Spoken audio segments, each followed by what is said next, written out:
হঠাৎ করে আজকে বিয়েটা হয়ে গেল। আজকে যে আমার বিয়ে হবে আমি নিজেও জানি না কি থেকে কি হয়ে গেল। সবচেয়ে অদ্ভুত ব্যাপারটা হলো যার সাথে আমার বিয়েটা হয়েছে সে আর কেউ নয়, আমার চাচাতো বোন। আমার আপন চাচাতো বোনের সাথে বিয়েটা হয়েছে, যাকে আজকে সকালেও আমি আপু বলে ডেকেছি। সে এখন আমার বউ, আর এখন দাঁড়িয়ে আছি বাসার ছাদের উপর। আর আপু মানে আমার বউ বাসর ঘরে অপেক্ষা করছেন আমার জন্য। কিন্তু আপনারা কিছু বুঝতেছেন না তো? চলেন আপনাদের পুরো বিষয়টি বুঝিয়ে বলি কেমনে কি হয়েছে। আজ থেকে 2 সপ্তাহ আগে আমার চাচাতো বোন মানে তানিশার বিয়ে ঠিক হয়। আমরা সবাই ছেলেটাকে দেখি, সবার খুব পছন্দ হয়, তানিশাও খুব পছন্দ হয়। আর বিয়ের তারিখ ঠিক হয় আজকে। আর ছেলেটা খুব ভালো আর সুন্দর, বলা যায় সব দিক দিয়ে পারফেক্ট। কিন্তু কথাই বলে না, সবার কপালে আর সুখ থাকে না। তাই না হয়তো তানিশার কপালে ও এই সুখটা নাই। ও হ্যাঁ, আপনাদের আসল বিষয়টা বলি। আজ সকালে কিছু টুকটাক কাজ করছিলাম, চাচাতো বোন বলে কথা। তাছাড়া আপু আমার বড়। আমি অনেক মজা করছিলাম আর কাজ করেছিলাম, কিন্তু হঠাৎ আমার ফোনে আননোন নাম্বার থেকে ফোন আসে। আমি ফোনটা রিসিভ করে বলি, হ্যালো, কে বলছেন? আমি তানভীরের ছোট ভাই বলছি। রনি। তোমাদের আসতে আর কত সময় লাগবে? তানভীর ভাই হলো তানিশা অপুর হবু বর, আর রনি ওনার ছোট ভাই। আমাদের আর কখনো যাওয়া হবে না। আরে রনি, কান্না করছো কেন? কি হয়েছে তোমাদের? রাহি ভাই, আপনাকে কিভাবে কথাটা বলবো আমি নিজেও বুঝতে পারছি না। আরে কি হয়েছে সেটা তো আগে বলো। আর এইভাবেই বা কান্না করছো কেন আজকে এত সুন্দর একটা দিনে? ভাই, তানিশা আপুর কপালে হয়তো তানভীর ভাই নাই। কান্না করতে করতে বলতেছে মানে? তুমি কি বলতে চাচ্ছ একটু বুঝিয়ে বলো প্লিজ। তানভীর ভাই আর তানভীর ভাইয়ার কি হয়েছে বলো প্লিজ। ভাইয়া আর এই পৃথিবীতে নেই। কি কি বলছো তুমি এসব রনি? ভাইয়ের অ্যাক্সিডেন্ট হয়েছে। কি বলছো এসব? আমি ঠিকই বলছি। কি করে হলো এসব? আমরা সবাই মিলে আনন্দ করে আসছিলাম, হঠাৎ করে আমাদের গাড়ি ব্রেক ফেল করে, কিন্তু গাড়ি কন্ট্রোল করতে পারেনি, তাই গাছের সাথে গিয়ে ধাক্কা লাগে। তারপর আমার কিছু মনে নেই। তারপর কি হলো রনি, বলো প্লিজ। আমার যখন জ্ঞান ফিরে তখন দেখি আমি হাসপাতালে। তানভীর ভাইয়ের কি হলো রনি? জ্ঞান ফেরার পরে শুনতে পেলাম ভাইয়ার মাথায় অনেক জোরে আঘাত লাগে, ফলে ভাইয়া নাকি ওখানেই মারা যায়। বলেই রনি কান্না করতে থাকে। আমি রনির কান্না সহ্য করতে পারছি না, তাই আমি রনিকে বললাম, রনি আমি আসছি। তোমরা কোন হসপিটালে আছো? সিলেট উসমানী মেডিকেল হাসপাতালে। ওকে, আমি আসতেছি বলেই ফোনটা কেটে দিলাম। যখন আমি হাসপাতালের উদ্দেশ্যে বের হব তখন চাচা বলল, কোথায় যাস এই সময় রাহি? আমি এসে তোমাদের সব বলছি। এইদিকে বিয়ে বাড়িতে সবাই চিন্তিত হয়ে পড়েছে, বর এখনো আসতেছে না কেন। চাচাকে আর কিছু বলতে না দিয়ে আমি বাইক নিয়ে চলে আসলাম সিলেট উসমানী মেডিকেল হাসপাতালে। তারপর রনির কেবিনের দিকে হাঁটতে লাগলাম। কেবিনে গিয়ে রনিকে বললাম, কেমন আছো রনি, তুমি ঠিক আছো তো? ভালো না ভাই। কাঁদিস না ভাই। কান্না ছাড়া আর কিছু নেই আমাদের ভাই। শান্ত হও রনি। তোমার আম্মু আব্বু কোথায়? ভাইয়ের লাশের কাছে, পাশের কেবিনে। রনির কান্না দেখে আমার চোখে পানি চলে আসছে। তারপর কিছুক্ষণ কান্না করলাম। তারপর ভাবলাম আমিও যদি কান্না করতে থাকি এদিকে রনি কান্না করা থামাবে না।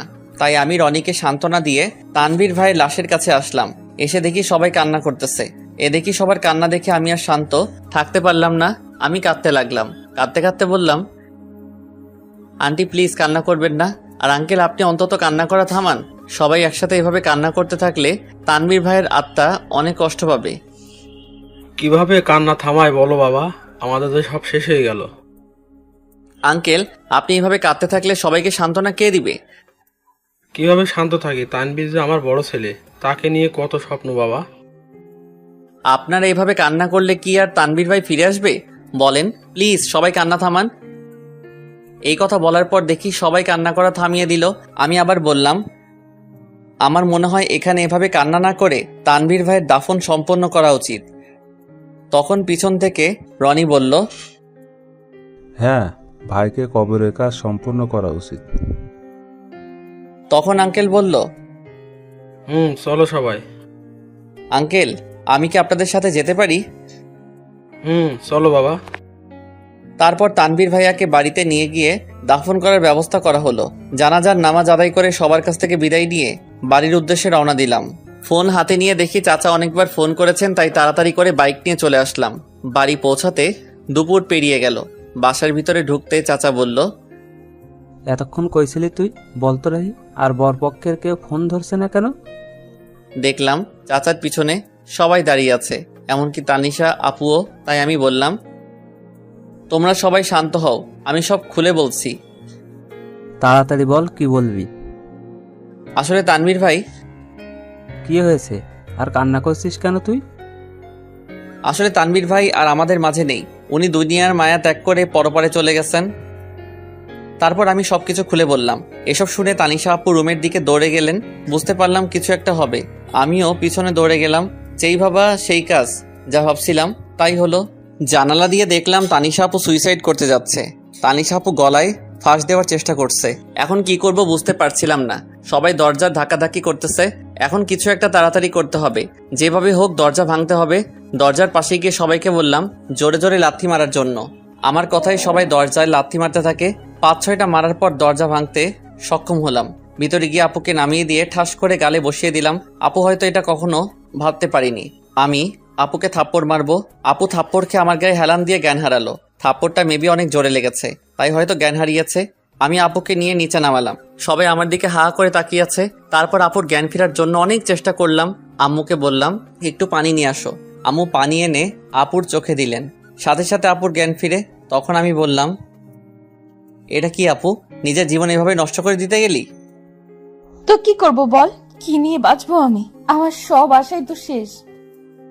তাই বলে কি সুইসাইড করতে যাবি? তো আমার কি বা করার ছিল বল? আমরা আবার তোমার জন্য পাত্র খুঁজবো। আমাকে কে বিয়ে করবে শুনি? যে মেয়ের হবু বর রাস্তায় আসার আগেই মারা যায়, সেই মেয়েকে কে বিয়ে করবে তুই বল? আমি কিছুই জানি না বলে ওখান থেকে চলে আসলাম। এখানে আর বেশিক্ষণ থাকলে হয়তো আমিও কেঁদে দিতাম, তাই সেখান থেকে ছাদে চলে আসলাম। ছাদের এক কোণায় দাঁড়িয়ে রইলাম। আপুর জন্য অনেক কষ্ট হচ্ছে। আমার চোখের কোণায় হাত দিয়ে দেখলাম পানি চলে এসেছে। ছাদে অনেক সময় দাঁড়িয়ে আপুর কথা ভাবতে লাগলাম। হঠাৎ কাঁধে কারো হাতে স্পর্শ অনুভব করলাম। পিছনে ফিরে দেখি আব্বু। আব্বু কিছু বলবা? বলবো। বলো, কি বলবা? তুই আগে আমাকে কথা দে, আমি যা বলবো আমার সে কথাগুলো তুই রাখবি। রাখবো, বলো। আমি বলি কি, তুই তানিশাকে বিয়ে করে নে। কি বলো আব্বু, এটা কিভাবে সম্ভব? তানিশা আমার আপু হয়, তার উপর আমার বড়। আমি জানি তানিশার যদি কিছু হয়ে যায়। আমি জানি না, আমি পারবো না। কিন্তু তুই ভেবে দেখতে পারিস, তোর জন্য হয়তো সে বেঁচে থাকতে পারবে। ঠিক আছে, ভেবে দেখব। সেখান থেকে আব্বু চলে গেল। আমিও ওখানে দাঁড়িয়ে আছি। কিছুক্ষণ পর চাচু আমাকে বলল, রাহি, আমি একটা কথা বলি। পিছন থেকে কাঁধে হাত দিয়ে বললেন, চাচা বলেন। তুই আমার মাথায় হাত দিয়ে বল, আমার কথা রাখবি। কিন্তু চাচা। কোনো কিন্তু নয়, তুই আমার মাথায় হাত দিয়ে বল, আমার কথা রাখবি। আচ্ছা বলো, তুমি যা বলবে আমি শুনবো। তুই আমার মেয়েকে বিয়ে কর বাবা, আমার মেয়েটার জীবন বাঁচা। কান্না করতে করতে বললেন চাচা। কিন্তু চাচা, তানিশা আপু লাগে, তার উপর আমার বড় হয়। কোনো কিন্তু নয়, আর তানিশা তোর মাত্র 2 বছরে বড়। প্লিজ বাবা, তুই আমার মেয়েকে বিয়ে করে ওর জীবনটা বাঁচা। বল বাবা, বিয়ে করবি? কাঁদতে শুরু করলেন চাচা। ঠিক আছে চাচা, আমি বিয়েতে রাজি আছি। আর এইভাবেই আমার আর তানিশা আপুর বিয়েটা সম্পন্ন হলো। এতক্ষণ যা বললাম সব বিয়ের আগের ঘটনা। দেখছেন কখন থেকে আপনাদের সাথে বক বক করেই যাচ্ছি। আপনাদের আমার পরিচয়টাই দেওয়া হলো না। আমার নাম ফয়সাল আহমেদ রাহি। বাবা মায়ের একমাত্র ছেলে, আর আমার ছোট একটা দুষ্টু মিষ্টির বোন আছে। আর মনে হয় আপনাদের কিছু বলার দরকার নেই, কারণ গল্প বললে সব জানতে পারবেন। এখন আর বক বক না করে গল্প ফিরা যাক। কি বলেন আপনারা? আমি ছাদে দাঁড়িয়ে এগুলো ভাবছিলাম। কখন যে চোখে পানি চলে এসেছে নিজেও জানি না। চোখ মুছতেছি, তখন কেউ কাঁধে হাত রাখলো। পিছন তাকিয়ে দেখি আব্বু। আব্বু ওই সময় এখানে? এখনো ঘুমাওনি কেন? পৃথিবীর একমাত্র খারাপ বাবা হয়তো আমি। নিজের ভাইয়ের মেয়ের জন্য নিজের ছেলের কুরবানি দিলাম। আমি চুপ। তোর সাথে আমি আর ভাই অনেক বড় অন্যায় করে ফেলেছি। এ সময় তোর ঘুরে বেড়ানোর কাজ, বন্ধুদের সাথে সময় কাটানো, পড়াশোনা করার সময়। সেখানে আমরা তোর উপর অনেক বড় একটা দায়িত্ব দিয়ে ফেলেছি। তোর অমত থাকা সত্ত্বেও আমরা তানিশের সাথে তোর বিয়ে দিয়েছি। আমাদের মাফ করে দিস বাবা। কি সব আবল তাবল বলছো আব্বু? তোমার ভালো মনে করছো তাই বিয়ে দিয়েছো, এতে কষ্ট পাওয়ার কি আছে? মেয়েটা কিছু একটা করে ফেলতে পারে, তাই তোর সাথে বিয়ে দিয়েছি। রাগ করিস না বাবা, অনেক রাত হয়েছে, ঘরে যা। বাবা, মেয়েটা একা বসে আছে। আমি আর কিছু না বলে নিচে চলে আসলাম।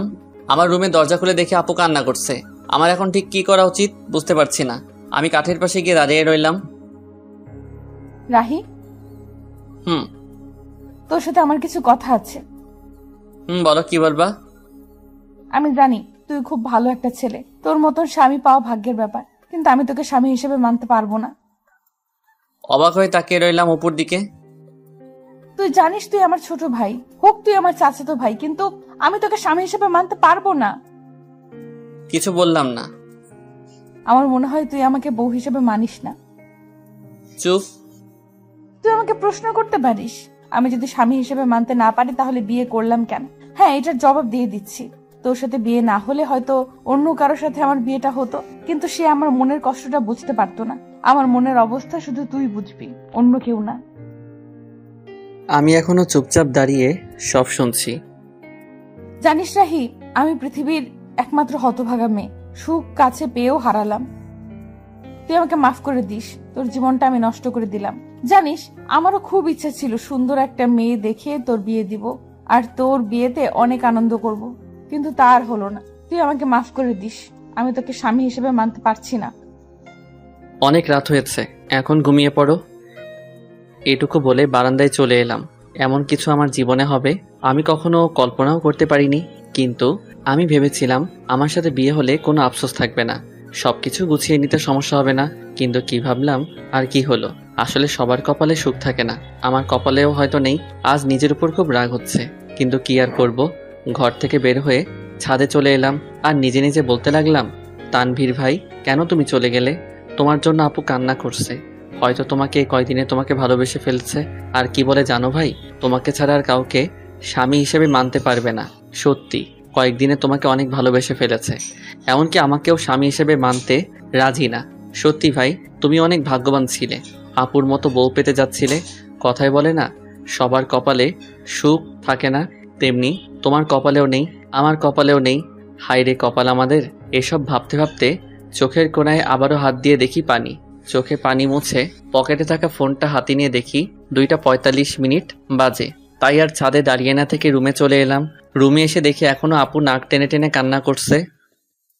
কি ব্যাপার আপু, তুমি এখনো ঘুমাওনি? কোথায় গিয়েছিলি? একটু ছাদে গিয়েছিলাম, রাত অনেক হয়েছে, ঘুমিয়ে পড়ো। তুই কোথায় ঘুমাবি? সেটা আপনার না জানলেও চলবে, তুমি উপরে ঘুমিয়ে পড়ো, আমি ফ্লোরে শুয়ে পড়ছি। তারপর আর কিছু না বলে নিচে চাদর বিছিয়ে ঘুমিয়ে পড়লাম। মাঝরাতে হঠাৎ কারো কান্নার শব্দে ঘুমটা ভেঙে গেল। তাকিয়ে দেখি আপু এখনো কান্না করছে। আর আমি বললাম, হ্যাঁ আপু, তোমার সমস্যাটা কি? এখন কি ঘুমাতে দিবেন না? যা হবার তা তো হয়ে গেছে। ঠিক আছে, তুই ঘুমা। আমি আবারও ঘুমিয়ে পড়লাম। হঠাৎ সকালে কারো কান্নাকাটি আর চেঁচামেচিতে ঘুম ভেঙে গেল। বের হয়ে দেখলাম তানিশা, আম্মু, আব্বু, আমার ছোট বোন রিয়া ও কান্না করছে। আমি গিয়ে বললাম, আব্বু কি হয়েছে? আম্মু কি হয়েছে, এভাবে কান্না করছো কেন? আপু তুমি অন্তত বলো কি হয়েছে। আসলে দোকানটা কি হয়েছে বলো না। দোকানটাতে আগুন লেগে গেছে, আর পুরো দোকান পুড়ে গেছে। কি বলছো এসব? বাবা ঠিক বলেছে। সবার কথা শোনার পর যেন আমার মাথায় আকাশ ভেঙে পড়ল। আমি এখন কি করব কিছু বুঝতে পারছিলাম না। তারপর নিজেকে ঠিক রেখে সবাইকে সান্ত্বনা দিতে লাগলাম। এভাবে কয়েকটা দিন কেটে গেল। তারপর শুরু হলো সংসারে অশান্তি। বাবা বড় মানুষ, ঠিক মতো কাজ করতে পারে না, তাই আর সংসারের কষ্ট দেখতে না পেরে সংসারে হাল ধরতে হলো আমাকে। কি করব কিছুই বুঝতে পারছিলাম না। তাই আমার ফ্রেন্ড আফিকুলকে ফোন দিলাম। হ্যালো আফিকুল দোস্ত, আমার সাথে একটু দেখা করতে পারবি? আরে এভাবে বলছিস কেন? কোথায় আসতে হবে সেটা বল। স্কুলের পাশে দোকানটায় আয় না দোস্ত। ঠিক আছে, আমি আসতেছি। ঠিক আছে আয়। বলেই ফোনটা কেটে দিলাম আর রেডি হয়ে স্কুলের পাশের দোকানে চলে গেলাম। একটু পরে আফিকুলও চলে এলো। বল দোস্ত, কি বলবি? আসলে দোস্ত, আমার একটা হেল্প লাগবে। তুই এভাবে বলছিস কেন? কি হেল্প লাগবে সেটা তো বল। আসলে দোস্ত, আমার একটা চাকরি লাগবে। কি, তুই চাকরি করবি? আমি চাকরি করব, একটা ব্যবস্থা করে দে না। ব্যবস্থা করব, কিন্তু তুই আমাকে হাসালি। তোর বাবার দোকান থাকতে তুই চাকরি করবি কেন?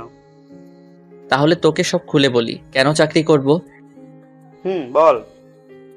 আমি আফিকুলকে সব শুরু থেকে শেষ পর্যন্ত বললাম। আমাদের দোকানে আগুন লেগে পুড়ে ছাই হয়ে গেছে রে, তাই আমি চাকরি খুঁজছি। আরে কান্না করিস না দোস্ত, আমি সব ব্যবস্থা করছি। দোস্ত। ঠিক আছে, সন্ধ্যা হয়ে গেছে, তুই বাড়ি যা, আমি সব ব্যবস্থা করছি।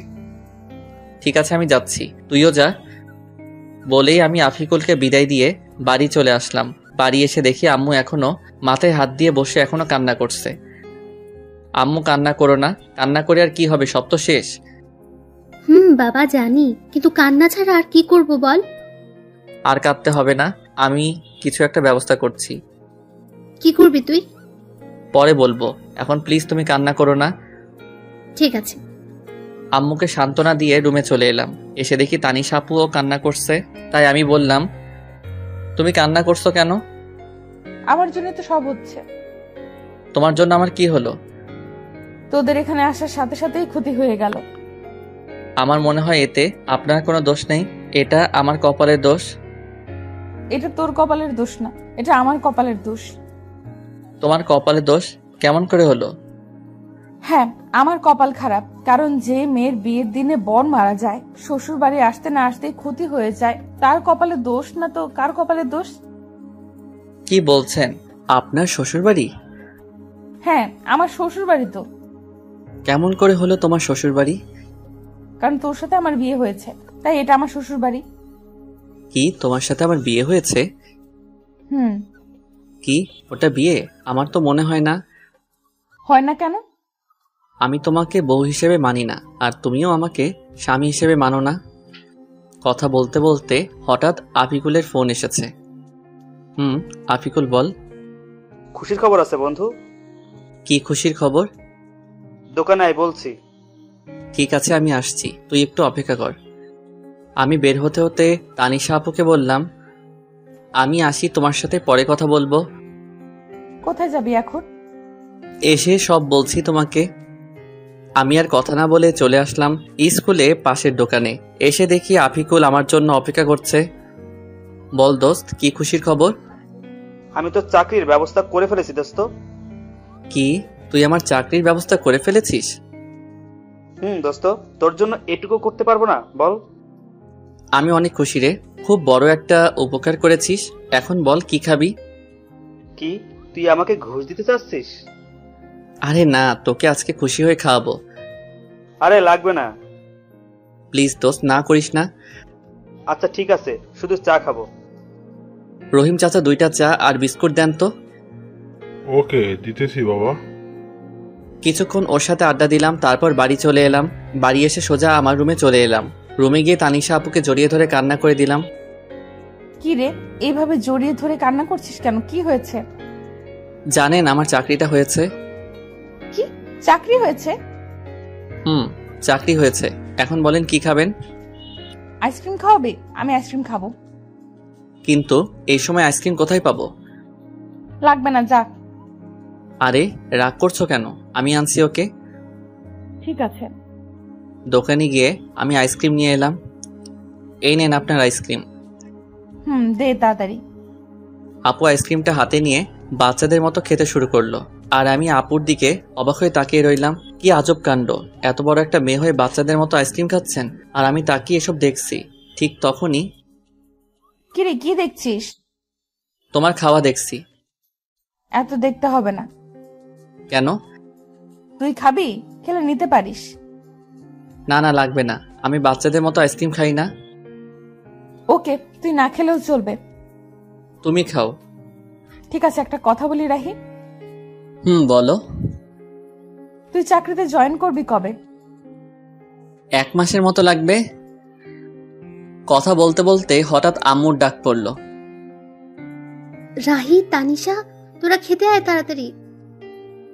ঠিক আছে আম্মু, আমার আসছি। তাড়াতাড়ি আয়। চলেন, আম্মু ডাকছে। চল। দুজন একসাথে খাবার টেবিলে বসলাম। আম্মু খাবার বেড়ে দিল। আম্মু, তুমিও খাও। আম্মু, তুমিও বসো, একসাথে খাবো। তানিশা আপু বলল। খাচ্ছি। চুটকি, তুইও খা। খাচ্ছি তো। সবার সাথে খাবার খেয়ে আমি রুমে চলে এলাম। এসে একটু শুয়েছিলাম, তখনই আপু রুমে এলো। আপুকে দেখে আমি তাড়াতাড়ি করে নিচে বিছানা করে নিলাম, তারপর শুয়ে পড়লাম। আপুও বিছানায় শুয়ে পড়ল। কি আজব মেয়েরে বাবা, স্বামীকে নিচে রেখে তিনি উপরে আরামে ঘুমাচ্ছে। ওই যে সবার কপালে সুখ থাকে না, তেমনি আমার কপালেও বউয়ের সুখ নেই। তাই আর কিছু না ভেবেই ঘুমিয়ে পড়লাম। সকালে ঘুম ভাঙলো আম্মুর ডাকে। রাহি বাবা, তাড়াতাড়ি ওঠ, আর ঘুমাতে হবে না। কেন আম্মু? আজকে তানিশাকে নিয়ে যাবি না? কোথায় যাব? কেন, তুই জানিস না? না তো। তানিশা মা তোকে কিছু বলেনি? না, আমাকে তো কিছু বলেনি। তানিশা মা, তুমি রাহিকে কিছু বলনি? না আম্মু, ভুলে গিয়েছিলাম। ঠিক আছে, তাহলে ওকে বলে নিচে আসো। ঠিক আছে আম্মু, আমরা আসছি। ওকে। ওই, আজকে আমাদের বাড়ি নিয়ে যাবি? আমি কেন নিয়ে যাব? তুমি একা যাও, আমি যেতে পারবো না। না, তুই আমার সাথে যেতে হবে। না, আমি পারবো না। কি, তুই যাবি না? যাব তো। আমি বুঝি না এ কেমন মেয়ে, আমাকে স্বামী হিসেবে মানে না, আবার সবসময় অধিকার ফলাতে আসে। আজাইরা পেঁচাল। কি রে, চুপ করে আছিস কেন? এমনি। ঠিক আছে, এখন রেডি হয়ে আয়। ঠিক আছে, তুমি যাও, আমি আসছি। তাড়াতাড়ি আয়, নাস্তা করব। ঠিক আছে। ফ্রেশ হয়ে টেবিলে সবার সাথে নাস্তা শুরু করলাম। নাস্তা শেষ করে রুমে চলে এলাম। এসে শুয়ে পড়লাম। তখন দেখি তানিশা আপু আমার দিকে রাগী চোখে তাকিয়ে আছে। এভাবে তাকিয়ে আছো কেন? তুই এসে শুয়ে পড়লি কেন? তো কি করব? একটু আগে আমি কি বলছিলাম? কি বলছিলে? আমি আজকে আমাদের বাড়ি যাব বলছিলাম না? যাব তো। তাহলে এইভাবে শুয়ে পড়লি কেন? এমনি। তুমি রেডি হও। ঠিক আছে, তুইও রেডি হয়ে নে। কথা বলতে বলতে হঠাৎ শুনতে পেলাম আমার চাচা চাচি মানে শ্বশুর শাশুড়ি আমাদেরকে নিতে এসেছেন। তাই আমি তাড়াতাড়ি করে রেডি হয়ে চাচা চাচির কাছে চলে এলাম। আমি তাদেরকে সালাম দিলাম। আসসালামু আলাইকুম চাচা চাচি, কেমন আছেন? ওয়ালাইকুম সালাম বাবা, ভালো। তুমি? আলহামদুলিল্লাহ চাচি, আপনি? আলহামদুলিল্লাহ ভালো, কিন্তু তুমি আমাকে চাচি না, আম্মু ডাকবা। তুমি আমার ছেলের মতো। ঠিক আছে আম্মু, বলবো। মনে যেন থাকে। ঠিক আছে, আমি একটু আসছি আম্মু। ঠিক আছে বাবা, যাও। এরপর এখানে থেকে রুমে চলে এলাম। এসে তো আমি অবাক। আমি কোনো রকম হাসি আটকে রেখে বললাম, তুমি এটা কি পরেছ? কেন, শাড়ি পরেছি। হাসতেছিস কেন? তোমার এটা শাড়ি পরা হয়েছে নাকি? হয়নি। একদম হয়নি। একদম এভাবে হাসবি না, আমি শাড়ি পরতে পারি না। আচ্ছা ঠিক আছে, আমি পরিয়ে দেই। তুই পারলে পরিয়ে দে। দিচ্ছি। আমি আপুকে শাড়ি পরিয়ে দেওয়া শুরু করলাম। শাড়ি পরিয়ে দিতে দিতে শাড়ি যখন আপুর পেটে গুজে দিব, তখন দেখি আপু চোখ বুজে শরীর বেঁকিয়ে কাঁপতে শুরু করছেন। তাই তাড়াতাড়ি করে শাড়ি পরিয়ে দিলাম। শাড়ি পরিয়ে দিয়ে বললাম, আচ্ছা এবার চোখটা খুলুন। আর এইভাবে কাঁপছেন কেন? না মানে এমনি। বলি লজ্জা পেয়ে তাড়াতাড়ি করে রুম ত্যাগ করলো। আর আমি বিছানায় শুয়ে হাসতে লাগলাম। কিছুক্ষণ পর দেখি আপু আবার আসছে। একটা কথা বলি। বলেন। বাইরের কেউ যেন বুঝতে না পারে তুই আমাকে বউ হিসেবে মানিস না। আর আমি স্বামী হিসেবে মানি না। ঠিক আছে, কেউ বুঝতে পারবে না। এবার চল, আম্মু ডাকছে। চলেন। শ্বশুরবাড়ি মধুর হাড়ি, যে খেয়েছে সে বুঝেছে কেমন তাদের খাতিরদারি। অতঃপর শ্বশুরবাড়ির উদ্দেশ্যে সবাই রওনা হলাম। আমাদের বাড়ি থেকে শ্বশুরবাড়ি, সরি, এখনো তো হয়নি, কারণ আপু আমাকে স্বামী হিসেবে মানেন না। যাই হোক, চাচাদের বাড়ি যেতে ৪৫ মিনিটের মতো লাগে। এসব ভাবতে ভাবতে কখন যে শ্বশুরবাড়ি পৌঁছে গেলাম, মানে চাচাদের বাড়ি। বারবার শুধু শ্বশুরবাড়ি মনে হয়। গাড়ি থেকে নামতে যাব, তখন দেখি অনেকগুলো মেয়ে এসে দুলাভাই বলে চিল্লাচিল্লি করছে। নামার সাথে সাথেই আমাকে ঘিরে ধরলো। তখন একটা বলে উঠল, তানিশার জামাই তো অনেক কিউট, আমি তো দেখেই প্রেমে পড়ে গেছি। সবার প্রশংসা শুনে খুবই ভালো লাগছিল। তখনই হুট করে আপু আমার হাত শক্ত করে ধরেছে। দেখ দোস্ত, আমাদের তানিশা 2 দিনে জামাই পাগল হয়ে গেছে। তানিশা আমার হাত ধরে ভিতরে নিয়ে এলো, তারপর সোজা আপুর রুমে নিয়ে গেল আর রাগে লুচির মতো ফুলতে লাগলো। তখন বলে উঠল, আপু, ওখানে অনেক আনন্দ পাচ্ছিলি তাই না? তা তো একটু শালি বলে কথা। ওদের সাথে আর কথা বলতে দেখলে পা ভেঙে দিব। যা, এখন ফ্রেশ হয়ে আয়। ঠিক আছে। আমি ফ্রেশ হতে চলে গেলাম। ফ্রেশ হয়ে গিয়ে সোফায় বসে পড়লাম।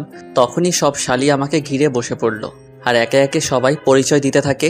সবার সাথে কথা বলছিলাম, তখনই আপু সবাইকে সরিয়ে আমার পাশে বসে পড়লো। এটা দেখে সবাই তো অবাক, তার থেকে বেশি অবাক তো আমি হয়েছি। আপু আমার হাত শক্ত করে ধরে সবার সাথে কথা বলতে থাকে। কি আজব রে ভাই, স্বামী হিসেবে মানতে তো রাজি না, তার উপর এমন অবস্থা। যাই হোক, সবার সাথে আড্ডা দিতে দিতে অনেক রাত হয়ে যায়। তারপর খাওয়া দাওয়া শেষ করে আপুর রুমে এসে চাদর বিছিয়ে নিচে শুয়ে পড়লাম। তখনই আপু বলে উঠল, রাহে, তোকে নিচে শুতে হবে না। কেন? আমি নিচে ঘুমাই, তুই উপরে ঘুমা। লাগবে না, আমি নিচে ঘুমাতে পারবো। তোকে যা বলছি তাই কর, বেশি কথা বলিস কেন? আচ্ছা ঠিক আছে। আমি আর কথা না বাড়িয়ে উপরে শুয়ে পড়লাম। সকালে কানের কাছে নিঃশ্বাসের শব্দ আসতেছে। চোখ খুলে তো আমি অবাক, কত সুন্দর করে আপু আমাকে জড়িয়ে ধরেছে আর আমার ঠোঁটের একেবারে কাছে আপুর ঠোঁট। এসব দেখে আমি আর নিজেকে কন্ট্রোল করতে পারছিলাম না, তাই আপুর ঠোঁট আমার ঠোঁট এক করে দিলাম। কিছুক্ষণ পর আপু চমকে ওঠে। তারপর আপু আমাকে ছাড়িয়ে নিয়ে বলল, সরি, আসলে রাতে বৃষ্টির সময় ভয় করছিল, তাই এসে শুয়েছিলাম।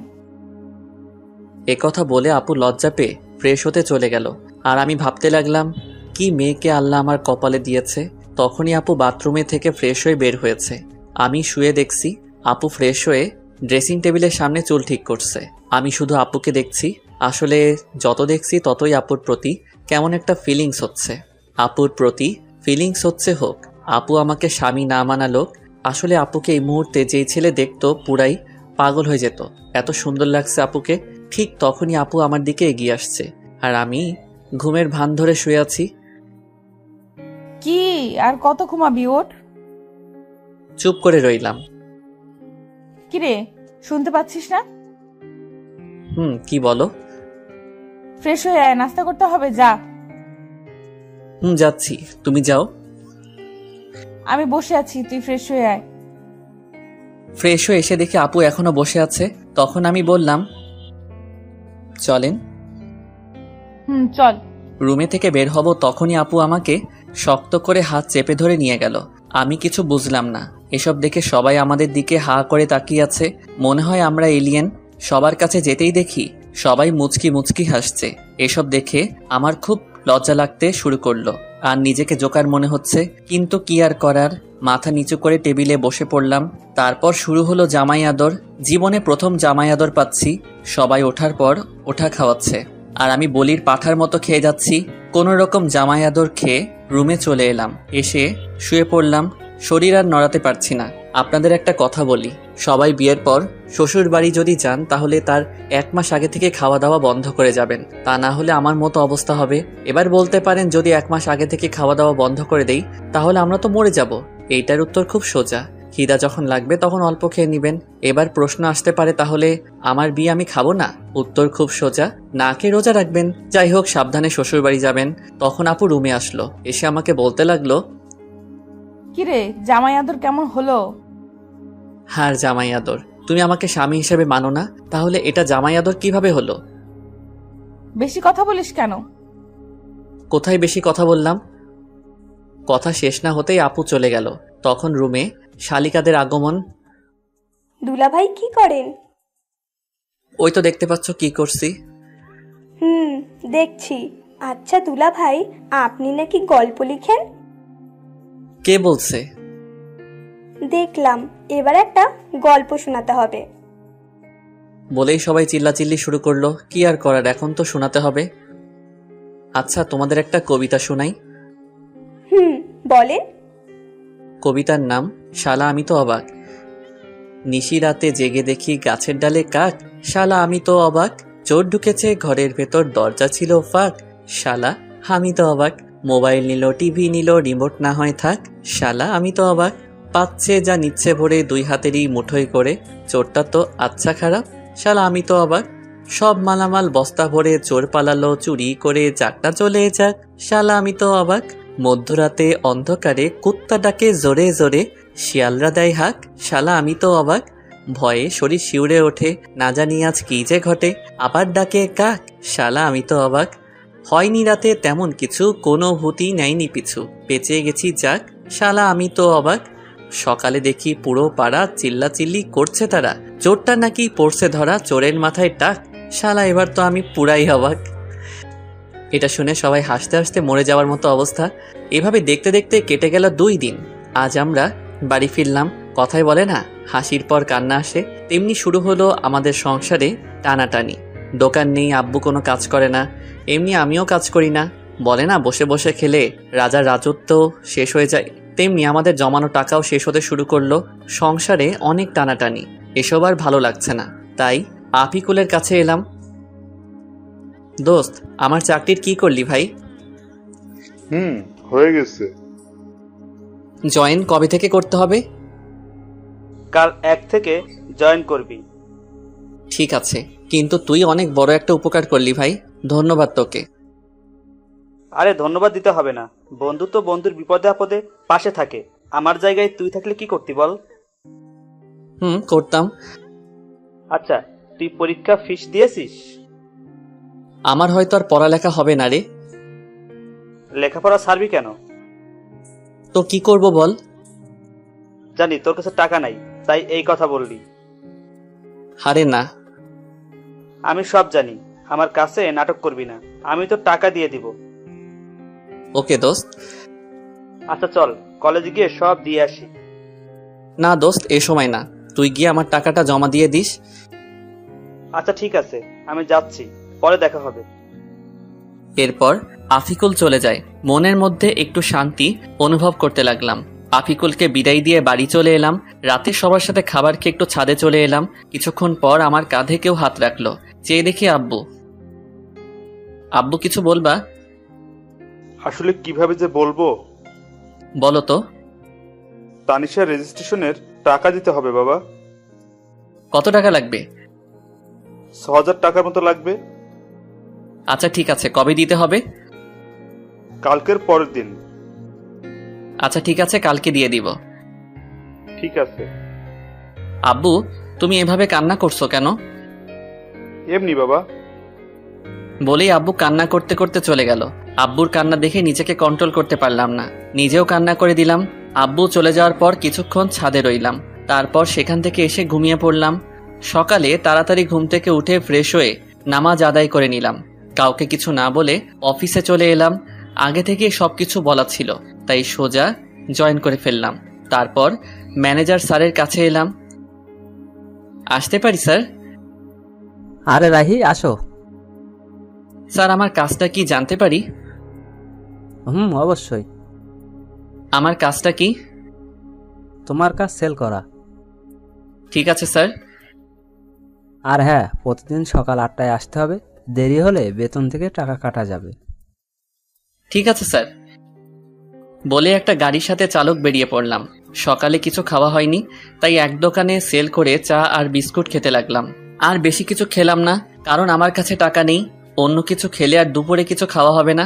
সেল করতে করতে কখন যে দুপুর হয়ে গেছে খেয়ালই নেই। দুপুরের খাবার খেয়ে আবারও সেল করতে লাগলাম। সেল করা শেষ করতে করতে রাত হয়ে গেল। গাড়ি জমা দিতে ফোনের দোকানে চলে এলাম। আমার 2টা ফোন ছিল, তাই একটা বিক্রি করে দিলাম। 10,000 দিয়ে বিক্রি করে দিলাম। তারপর বাড়ি চলে এলাম। বাড়ি এসে ফ্রেশ হয়ে আব্বুর কাছে এলাম। আব্বু, টাকা। কিসের টাকা বাবা? তোমার মেয়ের রেজিস্ট্রেশনের ফিস। আমি আর কিছু না বলে আব্বুর কাছে টাকা দিয়ে রুমে চলে এলাম। একটু পর আপু মানে তানিশা খাবারের জন্য ডাক দিল। সবার সাথে খাবার খেয়ে ছাদে চলে গেলাম। আজকের চাঁদটা অনেক সুন্দর লাগছে, এসব ভাবছিলাম তখন কেউ কাঁধে হাত দিল। তাকিয়ে দেখি আপু। কিছু বলবে?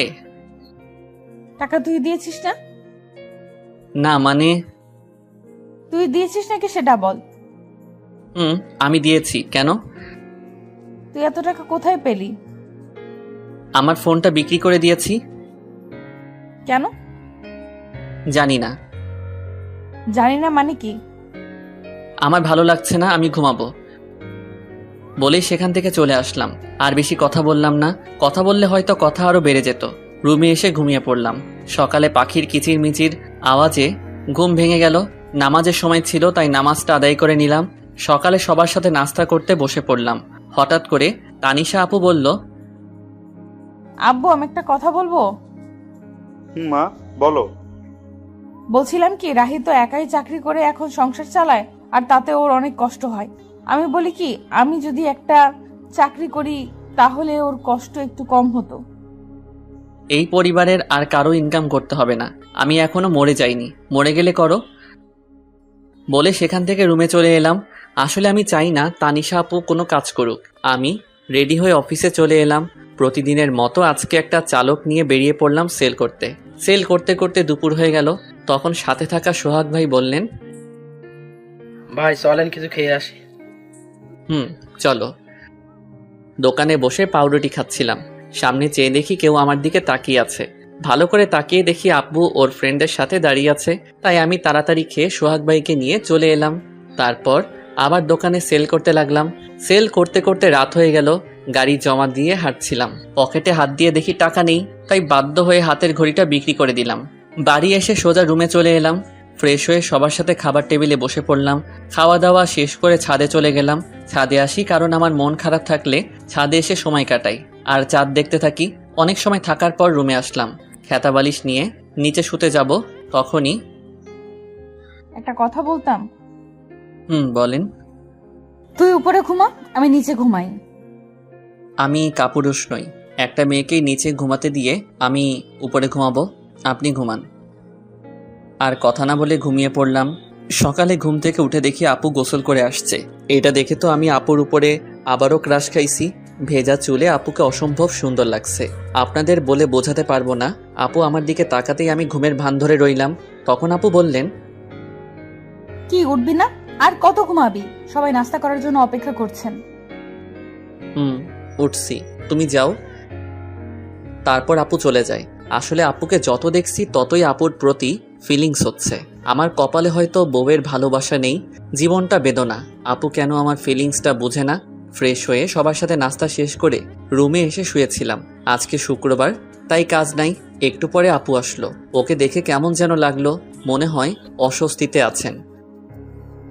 আপনার কি কিছু হয়েছে? কই না তো। সত্যি বলছেন তো? মিথ্যা বলছেন না তো? মিথ্যা বলতে যাব কেন? আচ্ছা ঠিক আছে। আচ্ছা একটা কথা বলি। বলেন। আমাকে কিছু টাকা দিতে পারবি? কত টাকা? 200 টাকা। ওই দিন হাতঘড়ি বিক্রি করে যা পেয়েছিলাম ওই টাকা আপুকে দিয়ে দিলাম। আজকে ছুটি, তাই একটু ঘুম দিলাম। বিকালে একটু ঘুরতে বের হলাম বন্ধুদের সাথে আড্ডা দিতে। মাগরিবের আজান হয়ে গেল, তাই নামাজটা আদায় করে রুমে চলে এলাম।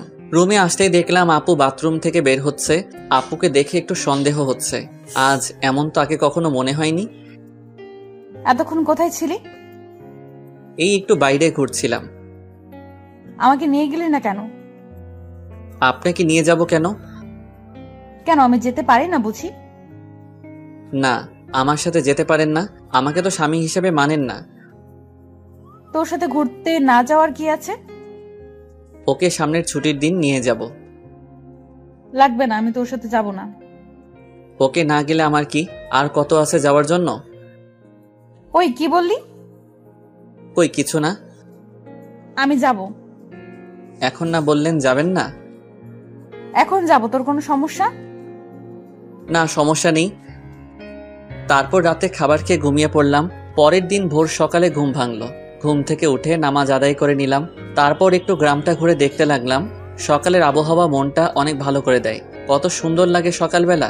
কিছুক্ষণ গ্রামটা ঘোরাঘুরি করে রুমে চলে এলাম। এসে দেখি আপু এখনো ঘুমিয়ে আছে। ভাবলাম ঠেকে দিব কিনা, অত কিছু না ভেবে ডাক দিলাম, আপু উঠেন, সকাল হয়ে গেছে। আর কত ঘুমাবেন? ওই আপু উঠবেন না? কি হয়েছে আম্মু, এত সকাল সকাল ডাকছো কেন? এদি কয় কি আমি নাকি তার আম্মু? আরে আমি রাহি। ও তুই? কখন থেকে ডাকছি, উঠছেনই তো না। সরি। বলেই আপু ফ্রেশ হতে চলে গেল। সকালে নাস্তা করে কাজে চলে এলাম। দোকানে সেল দিতে দিতে এক জায়গায় দাঁড়িয়ে গেলাম। আপুর মতো কাউকে দেখতে পাচ্ছি। একটু কাছে গিয়ে দেখি আসলেই ওটা আপু। কিন্তু আপু এই জায়গায় কি করে? দেখলাম একটা ফার্মেসিতে ঢুকলো, সাথে চুটকি। তারপর কিছু একটা কিনে চলে গেল। আমি বুঝতে পারছি কি নিয়ে গেছে আপু। ভাবছি এখন গিয়ে জিজ্ঞেস করব কিনা। আপু সেখান থেকে চলে গেল। আমিও সেল দিতে চলে এলাম। রাতে খাবার খেয়ে রুমে আসলাম আর আপুর জন্য অপেক্ষা করতে লাগলাম। কিছুক্ষণ পর দেখি আপু রুমে আসলো। চোখ মুখ কেমন যেন হয়ে গেছে। নিজেকে একটু সাহসী বানিয়ে বললাম, আপনার সাথে কিছু কথা ছিল। বল। আপনি আজ 11টার সময় কোথায় ছিলেন? আমার কথায় কিছুটা ভয় পেয়ে গেল আপু। বান্ধবীদের সাথে কেন? না এমনি। আপনি ঠিক আছেন তো? ঠিকই তো আছি। না আপনি ঠিক নেই। আমার কাছ থেকে কিছু কি লুকাতে চাচ্ছেন? কি লুকাবো আমি? তুই কিসের কথা বলছিস? এইটার কথা বলছি, প্যাকেটটা সামনে ধরে। আসলে আপনারা হয়তো বুঝতে পারছেন না কিসের প্যাকেটের কথা বলছি। ওইটা প্যাড ছিল। অনেকে হয়তো এখন বুঝতে পারছেন। এসব বলাই আপু কিছুটা লজ্জা পেয়ে যায়। লুকানো কি আছে এসব? জানি আপনি আমাকে স্বামী হিসেবে মানেন না, কিন্তু নিজের সমস্যার কথা তো বলতে পারেন না। এখন আমাকে বিশ্বাস করে উঠতে পারেননি? না তেমন কিছু না, আসলে বলতে লজ্জা লাগছিল। লজ্জার কি আছে এতে শুনি? কবে থেকে শুরু হয়েছে? 2 দিন হলো। ওকে তুমি এখানে বসো, আমি আসছি। আপুর জন্য গরম পানি করে নিয়ে আসলাম। কি ওগুলো? আপনার জন্য গরম পানি নিয়ে এসেছি। তুই এত কষ্ট করতে গেলি কেন? আমি করে নিতাম। তা তো জানি। কত ব্যথা সহ্য করে হাসি মুখে কথা বলছেন। আপনার আর কয়েকদিন কিছু করতে হবে না, রেস্ট নিন। তুই এত ভালো কেন? সবার কত খেয়াল রাখিস, আমার পিরিয়ডের কথা শুনে এত কেয়ার করছিস। যদিও তোকে স্ত্রীর অধিকার দেইনি, যদি দিতাম আরো কত কিছু করতে আমার জন্য। সরি রাহি, আমি জানি তুই অনেক ভালো। তোর মতো স্বামী সবার কপালে জোটে না, কিন্তু আমি কেন যে তোকে মেনে নিতে পারছি না। কি ভাবছেন? কিছু না, তুই ঘুমিয়ে পড়। না, যদি আপনার কিছু লাগে। লাগবে না, দরকার হলে তোকে ডাক দিব। ওকে। তারপর আমি ঘুমিয়ে পড়লাম। পরের দিন আর কাজে যাইনি। আপুর শরীরটা খারাপ হয়ে পড়ছিল, তাই সারাদিন আপুর পাশে ছিলাম। যখন যেটা লাগে সব করলাম। ইস, যদি আমাকে স্বামী হিসেবে মেনে নিত তাহলে এই মুহূর্ত আরো কত সুন্দর হতো। আমার কপালটাই খারাপ। আচ্ছা, ও কি বুঝে না আমি ওকে কতটা ভালোবেসে ফেলেছি? এক মুহূর্ত ভালো লাগে না আপুকে ছাড়া। রাতে আবার আপুর জন্য গরম পানি করলাম। তারপর ওষুধ খাইয়ে দিয়ে ঘুম পাড়িয়ে দিলাম। আমিও ঘুমাতে আসলাম। রাহি, বলেন। তোকে একটা কথা বলার ছিল। কি? আমি প্রথম দিন তোকে একটা কথা বলেছিলাম, আমি তোকে স্বামী হিসেবে মানতে পারবো না। কিন্তু এতদিন তোকে কাছে থেকে দেখেছি, তোর কেয়ার গুলো দেখে সত্যি আমি তোকে অনেক ভালোবেসে ফেলেছি। প্লিজ তুই আমাকে তোর স্ত্রী হিসেবে গ্রহণ কর। আমিও তো আপনাকে প্রথম দিন থেকেই ভালোবেসে ফেলেছি। কি এতদিন বলিসনি কেন? আমি কি জানতাম আপনিও আমাকে ভালোবাসেন? এখন তো জানলি। এখনো কি আপনি বলবি? আচ্ছা ঠিক আছে, তুমি করে বলবো। ও, ওদিকে আসছিস কেন? আপনিটাকে তুমি করতে হবে তো। আপুর এমন কথা শুনে আমার তো খুশিতে হিরো আলমের গান লাগাই নাচতে ইচ্ছা করতেছে। মনে সাহস নিয়ে আপুর ঠোঁটের কাছে আমার ঠোঁট এক করতে যাব, ঠিক তখনই চমকে উঠেছিলাম। আপু আমাকে থাপ্পড় মারলো কেন? তখনই চোখ খুলে দেখি এইটা ছিল স্বপ্ন। মনটাই খারাপ হয়ে গেল। কত সুন্দর একটা স্বপ্ন দেখলাম, এটা যদি বাস্তবে হতো তাহলে কেমন হতো। কিন্তু ওই যে আমার কপাল খারাপ, চারদিকে তাকিয়ে দেখি সকাল হয়ে গেছে। বিছানায় চোখ যেতেই দেখলাম আপু কত সুন্দর করে ঘুমাচ্ছে, ছোট বাচ্চাদের মতো করে। দেখলেই তো পাগল হয়ে যাওয়ার মতো অবস্থা, কিন্তু কিছু করার নেই। এত রোমান্টিক হওয়া আমার জন্য মানায় না। তাই গিয়ে আপুকে ডাক দিলাম, আপু উঠুন, সকাল হয়ে গেছে। আপনার শরীরে কেমন আছে এখন? ভালো। আপুকে তুলে আমি ফ্রেশ হয়ে খাবার টেবিলে চলে এলাম। দেখি আব্বু বসে আছে। রাহি, তোর সাথে কিছু কথা আছে। বলো আব্বু। আমাদের দোকানটা নতুন করে শুরু করবো ভাবছি। আব্বু, এটা তো ভালো কথা। দোকানটা চালু হলে তোকে আর চাকরি করতে হবে না, লেখাপড়া কমপ্লিট করবি আর তানিশা মার খেয়াল রাখবি। আব্বু, পরেরটা পরে দেখা যাবে, আগে তো শুরু করো। এভাবেই আমাদের জীবনটা চলছিল। আপু আগের থেকে বেশি আমার উপর রাগ দেখায়, আবার অধিকারও খাটায়। মনে হয় যেন সত্যি আমি ওর বর। কখনো মনে হয় মেনে নিয়েছে, আবার কখনো মনে হয় এগুলো সবাইকে দেখানোর জন্য করছে। একদিন আপু বলল, চল আজকে আমরা ঘুরতে যাই। কোথায় যাবেন? চা বাগান দেখতে যাই। আমার ভালো লাগছে না। কি? আরেকবার বল, দেখ আমি তোর কি অবস্থা করি। আচ্ছা চলেন। এই তো গুড বয়।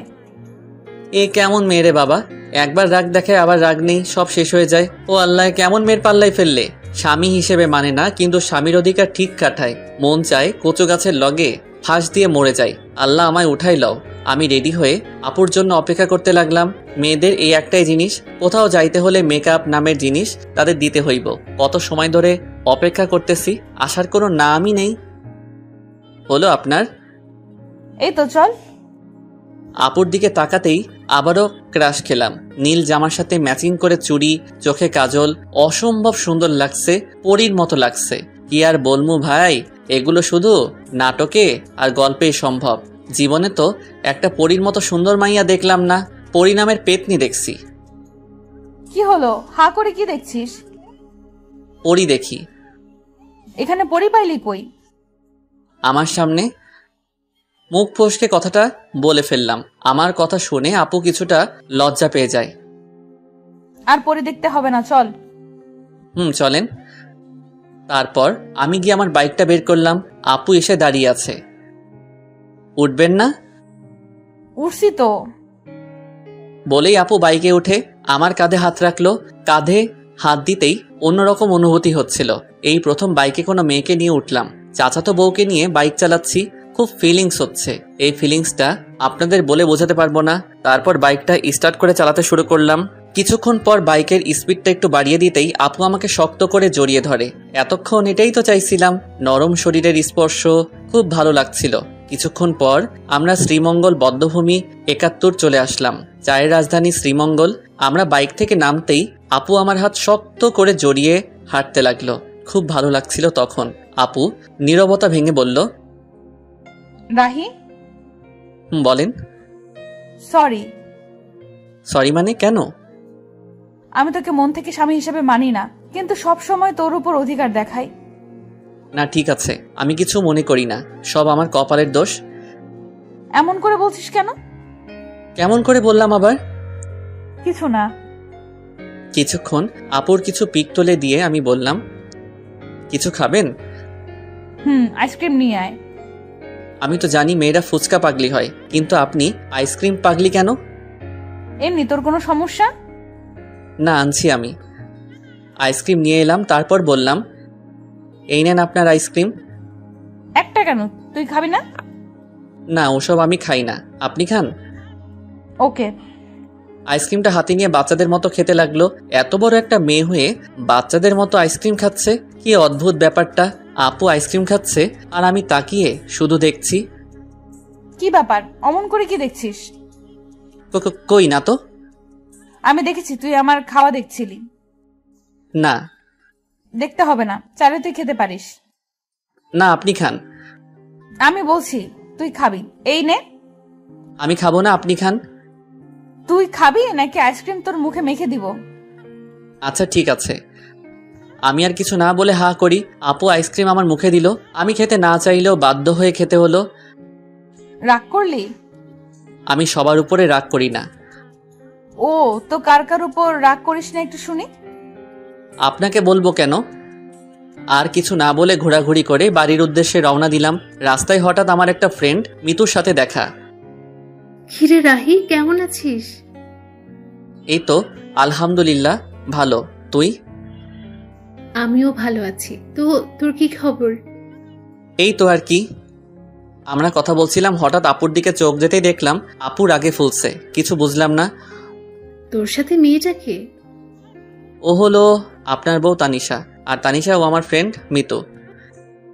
হাই আপু, আপনি তো অনেক কিউট। ধন্যবাদ আপু। মিতুর সাথে কিছুক্ষণ কথা বলার পর বাড়িতে চলে এলাম। বাড়িতে আসতে আসতে সন্ধ্যা হয়ে গেছে। আমি ফ্রেশ হয়ে বিছানায় শুয়েছিলাম, তখন আপু রুমে আসলো। দেখে মনে হচ্ছে কোনো কারণে রেগে আছে। রুমে এসে আমার সাথে কোনো কথা বলেননি, আমিও বলিনি। রাতে আম্মু খাবার খেতে ডাকছে, তাই আমি খাওয়ার জন্য চলে এলাম। খাওয়া দাওয়া শেষ করে রুমে চলে আসি, এসেই শুয়ে পড়ি। তখন আপু রুমে আসলো। তখন আমি বললাম, কি ব্যাপার, আপনাকে এমন দেখাচ্ছে কেন? সারাদিন তো ঠিকই ছিলেন। আমার সাথে কথা বলবি না তুই? কেন, আমি আবার কি করলাম? মেয়ে মানুষ দেখলে এই গায়ে পড়ে কথা বলতে হবে, তাই না? কখন আবার মেয়েদের সাথে কথা বললাম? ও এখন তো মনে করিয়ে দিতে হবে। আসার সময় কি ওই মেয়ের সাথে কথা বলিসনি? এত হেসে হেসে কি কথা শুনি? ও তো আমার ভালো ফ্রেন্ড। তাহলে ওর কাছে যা, আমার সাথে কথা বলবি না। আমি ওর সাথে কথা বলছি, তাতে আপনার কি? আপনি এত রাখছেন কেন? আমারই তো সব। মানে? কিছু না। বলেই শুয়ে পড়লো। কি আজব মেয়ে রে বাবা, এখন দেখছি কারোর সাথে কথা বলতে দেবে না। নিজে তো ভালোভাবে কথা বলেই না, আবার অন্য কারোর সাথে কথা বললে রেগে যায়। মেয়েদের মন বোঝা আসলে অনেক কঠিন। কি কখন কি চায় তারাই ভালো জানে। কি বলছিস? আপনি এখনো ঘুমাননি? তুই ঘুমাবি না? ঘুমাচ্ছি। সকালে ঘুম থেকে উঠে তো অবাক, আপু আমাকে জড়িয়ে ধরে শুয়ে আছে। আমার শরীর কাঁপছে, হার্টবিট বেড়ে যাচ্ছে। কিন্তু কি আর করব, এত রোমান্টিক হলে তো চলবে না। আপুকে ডাকতে লাগলাম। আপু আমাকে জড়িয়ে ধরে শুয়ে আছে কেন? আমি আমার হাজবেন্ডকে জড়িয়ে আছি। তোর কোনো সমস্যা? আপনার হাজবেন্ড মানে বুঝলাম না। এখন ঘুমাতে দে, বেশি কথা বলিস না। আপনি ঘুমাবেন ভালো কথা, আমাকে তো ছাড়েন। আমার ইচ্ছে হয়েছে তাই ঘুমিয়েছি, ডিস্টার্ব করিস না তো এখন। হারামজাদি কয় কি, আমাকে জড়িয়ে আছে, আবার আমাকেই বলছে ডিস্টার্ব না করতে। মনে হচ্ছে লাথি মেরে মঙ্গল গ্রহে পাঠিয়ে দেই। কিন্তু ততক্ষণে ভাবলাম, যদি সেখানে পাঠিয়ে দেই আমার কি হবে? আমি তো আপুকে ভালোবাসি। নিজেকে শান্ত করে বললাম, আপনি ঘুমান, আমি মানা করেছি নাকি? কিন্তু আমাকে ছাড়ুন। তারপর আপু আমাকে ছেড়ে দেয়। আপনি চাইলে আরো ঘুমাতে পারেন। আমি ফ্রেশ হয়ে নাস্তা করে রুমে এসে দেখি বাচ্চাদের মতো বালিশটাকে জড়িয়ে ধরে শুয়ে আছে। এটা দেখে আমার ঠোঁটের কোণায় হাসি ফুটে উঠেছে। কালকে দিনটা আমার কাছে অনেক ভালোই লাগছিল। যত দিন যাচ্ছে আপুর প্রতি দুর্বলতা কাজ করছে। কেন জানি অনেক ভালোবেসে ফেলেছি। আপুকে ছাড়া হয়তো এখন 1 সেকেন্ডও বাঁচতে পারবো না। আমি কি আমার মনের কথা বলে দিব? কিন্তু তখন যদি রেগে যায়? কিন্তু আমার মনের কথা না বলা পর্যন্ত তো আমি শান্তি পাচ্ছি না। সব সময় আপুর প্রতি ভালোবাসা, দুর্বলতা, ওকে স্পর্শ করার ইচ্ছা, ওর প্রতি নেশা আমার ভেতরটাকে শেষ করে ফেলছে। আচ্ছা, আপু কি আমাকে ভালোবাসে? ওর ব্যবহার দেখে তো তাই মনে হচ্ছে। আপুও আমাকে ভালোবাসে, কিন্তু বলতে পারছে না। আচ্ছা, আমি কি সরাসরি গিয়ে বলে দিব? আমরা কি সবকিছু ভুলে দুজন দুজনকে ভালোবাসতে পারি না? আজকে বলে দিব, যা হবার হবে। এদিকে তানিশা ঘুম থেকে উঠে আমাকে কোথাও খুঁজে পাচ্ছে না। সকাল থেকে একবারও দেখছে না। তানিশাও আমাকে ভালোবাসে, কিন্তু কখনো বলতে পারছে না। কারণ একে তো ও একটা মেয়ে, তার উপর আমি ওর চাচাতো ভাই। তার উপর ছোট লজ্জার কারণে বলতে পারছে না। কিন্তু মন থেকে রাহিকেই ভালোবাসে। রাত্রে বাড়ি আসার সময় আপুর জন্য আইসক্রিম, চকোলেট আর ফুল নিয়ে আসলাম। যেগুলো আপুর পছন্দ করে সেগুলো নিয়ে আসি। আজকে আমার মনের কথা বলেই দিব, পরে যা হবার দেখা যাবে। বাড়িতে এসে এগুলো নিয়ে সোজা আমার রুমে চলে এলাম। আমার রুমের মধ্যে ঢুকতে যাব, তখনই দেখি আপু কারোর সাথে ফোনে কথা বলছে। কি যেন মনে করে আর ভিতরে গেলাম না। দরজার ওপাশে দাঁড়িয়ে শুনতে লাগলাম, হ্যাঁ আমি সত্যি ওকে ভালোবাসি আর ওর সাথে সারা জীবন থাকতে চাই, কিন্তু এই ঝামেলাটা থেকে আগে বের হই, তারপর আব্বু আম্মুকে সব বলে আমরা দুজন হানিমুনে যাব। তাদের কথা শুনে আমি তো অনেক বড় একটা ধাক্কা খাই। তার মানে আপু অন্য কাউকে ভালোবাসে। মুহূর্তের মধ্যে আমার সব আশা ভরসা সব নষ্ট হয়ে যায়। আমি কখনো ভাবতে পারিনি আমি ওর কাছে এত বড় একটা সমস্যা। আমি ফুলগুলো ফেলে দিয়ে আইসক্রিম আর চকলেট চুটকিকে দিয়ে দিলাম। না নয়, আমি ওকে মুক্ত করে দিব। আমি তাদের মাঝে ঝামেলা হয়ে থাকতে চাই না, তাই অনেক কিছু ভেবে সিদ্ধান্ত নিলাম আমি ওকে ডিভোর্স দিয়ে দিব। ও যদি অন্য কাউকে নিয়ে সুখে থাকতে চায় আমি বাধা দিব না। আমি রুমে ঢুকতেই আপু ফোন রেখে দেয়। সারাদিন কই ছিলি? একবারও বাড়িতে দেখলাম না। একটা কাজ ছিল। সারাদিন কিছু খেয়েছিস? দাঁড়া, আমি তোর জন্য খাবার আনছি। না না, আমি খাবো না, বাইরে থেকে খেয়ে এসেছি। যে কথাগুলো শুনেছি আর খাবার মুখে দিয়ে কি আর যাবে। তোর সাথে আমার কিছু কথা ছিল। বলেন। অনেক দিন থেকেই বলতে চেয়েছিলাম কিন্তু বলতে পারিনি। জানি না এই বিষয়টা তুই কিভাবে নিবি। অত কিছু না বলে আসল কথাটা বলেই ফেলুন। আসলে আমি তোকে ডিভোর্স দিতে চান, তাই তো? মানে? মানেটা খুব সহজ। আপনি আর এই মিথ্যা সম্পর্ক রাখতে চান না, তাই আমাকে ডিভোর্স দিতে চান। সমস্যা নেই, দিয়ে দিব। আপনার ইচ্ছা আমি খুব তাড়াতাড়ি পূরণ করে দিব। আমি ডিভোর্স পেপার রেডি করছি। আপনি আপনার পছন্দ মতো একটা ছেলেকে বিয়ে করে নিয়েন। কিন্তু আমি তো বাড়িতে কিভাবে জানবেন? ওইটা আপনাকে চিন্তা করতে হবে না, আমি ম্যানেজ করে নিব। তারপর আমি আর আপুকে কিছু বলার সুযোগ না দিয়ে ফ্লোরে শুয়ে পড়লাম। আর বেশিক্ষণ কথা বললে হয়তো চোখ দিয়ে বন্যা শুরু হয়ে যেত। যাকে এতটা ভালোবাসি সে আজ আমাকে এভাবে ছ্যাঁকা দিয়ে দিল। এসব ভাবতে ভাবতে কখন ঘুমিয়ে পড়েছি মনে নেই। হঠাৎ কারো কান্না করার আওয়াজ শুনে ঘুমটা ভেঙে যায়। চোখ খুলে দেখি তানিশা আপু কান্না করতেছে। কি ব্যাপার, এত রাতে কান্না করছেন কেন? কিছু না, এমনি। আজব তো, এত রাতে কেউ কাঁদে? নিজেও ঘুমাচ্ছেন না, আমাকেও ঘুমাতে দিচ্ছেন না। আচ্ছা তুই ঘুমা। আমি ঘুমিয়ে যাই। এদিকে তানিশা ভাবতে থাকে, কেন তোকে বলতে পারলাম না আমি তোকে কতটা ভালোবাসি? আমাকে একবার বলার সুযোগ না দিয়ে তুই সব বলে গেলি। আমি নাকি ডিভোর্স চাই? কিভাবে ভাবছিস এইসব? ওকে, তুই যদি আমাকে ডিভোর্স দিয়ে ভালো থাকিস তাহলে চলে যাব তোর জীবন থেকে অনেক দূরে। তাছাড়া তোকে বিয়ে করে তোর জীবনটা আমি নষ্ট করে দিয়েছি, পারলে ক্ষমা করে দিস। পরের দিন আমি উকিলের সাথে যোগাযোগ করে ডিভোর্সের অ্যাপ্লাই করে আসলাম। আমাদের 6 মাসের ডেট দিয়েছেন। সেখান থেকে আফিকুলের সাথে দেখা করলাম। দোস্ত, আমার সব শেষ। কেন, তোর আবার কি হলো? আর কাঁদছিস কেন? তানিশা আমার কাছে থেকে ডিভোর্স চাই। কি বলছিস এসব তুই? হ্যাঁ, আমি সত্যি বলছি। তাহলে কি করবি এখন তুই? আমার সাথে চল। কোথায়? চল না। আমি আর আফিকুল একটা বারে আসলাম। এখানে আনলি কেন? ড্রিঙ্কস করবো তাই। তুই কি ড্রিঙ্কস করিস? হুম। কিন্তু তুই তো আজ পর্যন্ত একটা সিগারেটও মুখে নিয়ে দেখিস নাই। আজকের মতো তো আর কখনো কষ্ট পাই নাই। তারপর আমরা দুজনই ড্রিঙ্কস করি। আমি একটু বেশি খেয়েছি, যার কারণে নিজেকে কন্ট্রোল করতে পারছি না। তাই আফিকুল আমাকে বাড়িতে নিয়ে আসে। বাড়িতে দরজায় নক করতে তানিশা দরজা খুলে দেয়। ভাবি, আসলে আজকে রাহি এটা ড্রিঙ্ক করে ফেলেছে। আচ্ছা ঠিক আছে, আপনি ওকে ভেতরে নিয়ে আসুন। তারপর আফিকুল আমাকে রুমে রেখে চলে যায়। একটু পরে আপু আসলো। তুই ড্রিঙ্কস করেছিস? হ্যাঁ, হুম করেছি। তোর কোনো সমস্যা? তুই তো আগে এমন ছিলি না। সবসময় কি একরকম থাকতে হবে? এই বলে আমি তানিশার দিকে এগোচ্ছি আর তানিশা পিছনে যাচ্ছে। এদিকে আসছিস কেন?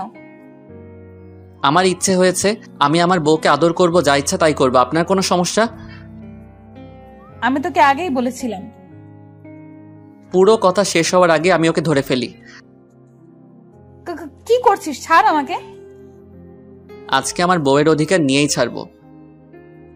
এই বলে তানিশার কাছে যেতেই ধাক্কা মেরে বিছানায় ফেলে দিল। এত জোরে ধাক্কা দেয় যে আমি আর উঠতেই পারি না। একে তো নেশা করা অবস্থায় কখন যে ওখানেই ঘুমিয়ে পড়ি নিজেই জানি না। সকালে উঠে দেখি আজকে আমার আগে আপু উঠেছে। তাতে আমার কি, আমি আর ওকে নিয়ে ভাবতে চাই না। ফ্রেশ হয়ে নিচে আসলাম, কিন্তু তানিশাকে কোথাও দেখতে পাচ্ছি না। কি ব্যাপার, গেল কই? তারপর কিচেনে গেলাম, গিয়ে দেখি আম্মু আছে, তানিশা নেই। আম্মু, তানিশা কোথায়? ও তাসনিয়া রুমে আছে। আচ্ছা। তারপর তাসনিয়ার রুমে গেলাম, গিয়ে দেখি দুজনে বসে কি যেন বলছে। আমাকে দেখে তাসনিয়া বলতে লাগলো, ভাইয়া কেমন আছিস? ভালো, তুই? আমিও ভালো। ভাবিকে ডাকতে এসেছিস? না, এমনিতেই তোকে দেখতে এসেছিলাম। হ্যাঁ, আগে তো এত ভালো ছিলি না, এখন কি ব্যাপার? ভাবি যাও, ভাইয়া তোমাকে দেখতে না পেয়ে মনটাকে সান্ত্বনা দিতে পারছে না। তুই কিন্তু একটু বেশি পেকেছিস। দেখছো ভাবি, তোমার সামনে ভাইয়া আমাকে বকা দিচ্ছে। এতক্ষণ চুপ ছিল, এবার বলল, ওকে আর জ্বালাতে হবে না, চলো। তারপর আমি আর আপু চলে আসলাম। পিছনে ফিরে দেখলাম হারামিটা মিটমিট করে হাসছে। কিছু বলবি? আসলে কালকে রাতের জন্য সরি। আপু মাথা নিচু করে আছে। আসলে কালকে রাতে মনে হয় একটু বেশি করে ফেলেছি। আমি কখনো ভাবিনি এমনটা হবে। প্লিজ মাফ করে দিয়েন। আচ্ছা ঠিক আছে, তখন তুই হুঁশে ছিলি না, কিন্তু তুই ড্রিঙ্কস কেন করেছিস? এমনি, বাদ দেন। বলে চলে আসতে চাইছিলাম, এমনই সময় আপু আমার হাত টেনে ধরে। আপুর হাতের ছোঁয়ায় কেমন যেন বুকের মধ্যে ইলেকট্রিক শক লাগলো। আমাকে ইগনোর করছিস কেন? কই না তো। তাহলে বললি না কেন? এমনি ভালো লাগছে না। ও আচ্ছা, বলতে হবে না। তারপর আপু চলে যায়। সারাদিন আর একবারও কথা বলেনি। তাতে আমার কি, দুজনে দূরে দূরে থাকাই ভালো। কিছুদিন পর আবার শরীরটা অনেক খারাপ হয়ে যায়। এই কয়দিনে তানিশার সাথে দরকার ছাড়া কোনো কথা হয় নাই। তানিশাও দরকার ছাড়া কথা বলেনি। দেখি, সোজা হয়ে শো, আমি তোকে জলপট্টি দিচ্ছি। লাগবে না আমার, আমি ঠিক আছি। লাগবে না মানে? জ্বর তো এখনো কমেনি। তো কি হয়েছে, মরেই তো যাব, তার থেকে তো বেশি কিছু না। এত বেশি কেন বুঝিস সব সময়? আমি বেশি বুঝি, তাতে আপনার কি? আজব তো, এরকম করছিস কেন তুই আমার সাথে? কি করছি? কিছু না, এখন চুপ করে থাক। কিছু আর বললাম না, জানি আরো কিছু বললে হয়তো কষ্ট পাবে, আর কিছু শুনবেও না, তাই শুয়ে থাকলাম। আপু আমাকে জলপট্টি দিয়ে দিল। যতদিন পর্যন্ত সুস্থ হয়নি আমার পাশে থেকেছে, কিন্তু একবারও ভালোভাবে কথা বলেনি। এত যত্ন করিস কিন্তু ভালোবাসি কথাটা বললেও কি হয়? নিজেও কষ্ট পাবে, আমাকেও কষ্ট দিবে। ফাজিল একটা মাইয়া। কিছুদিন পর বলে ও নাকি তাদের বাড়িতে যাবে। কাল আমাকে আমাদের বাড়িতে নিয়ে যাবি? কি ব্যাপার, আগে তো বললে না না করতো, আজ বলতেই রাজি হয়ে গেল। পরের দিন আপুকে তাদের বাড়িতে নিয়ে যাই। আপুকে রেখে আসতে যাব, তখন বাবা আজকে দিনটা থেকে যা, এখনই আসলি আবার চলে যাবি? শাশুড়ি মা কথাটা বললেন। না মা, আমার কাজ আছে, ও থাকুক যতদিন থাকার, আমি পরে এসে নিয়ে যাব। আচ্ছা। তানিশার কাছে ওর মা গিয়ে বলল, কি ব্যাপার তানিশা, রাহির সাথে কি তোর কিছু হয়েছে? ও এমন ভাবে চলে গেল কেন? তানিশা কিছু না বলে ওর মাকে জড়িয়ে ধরে কেঁদে দেয়। কি হলো, কাঁদছিস কেন?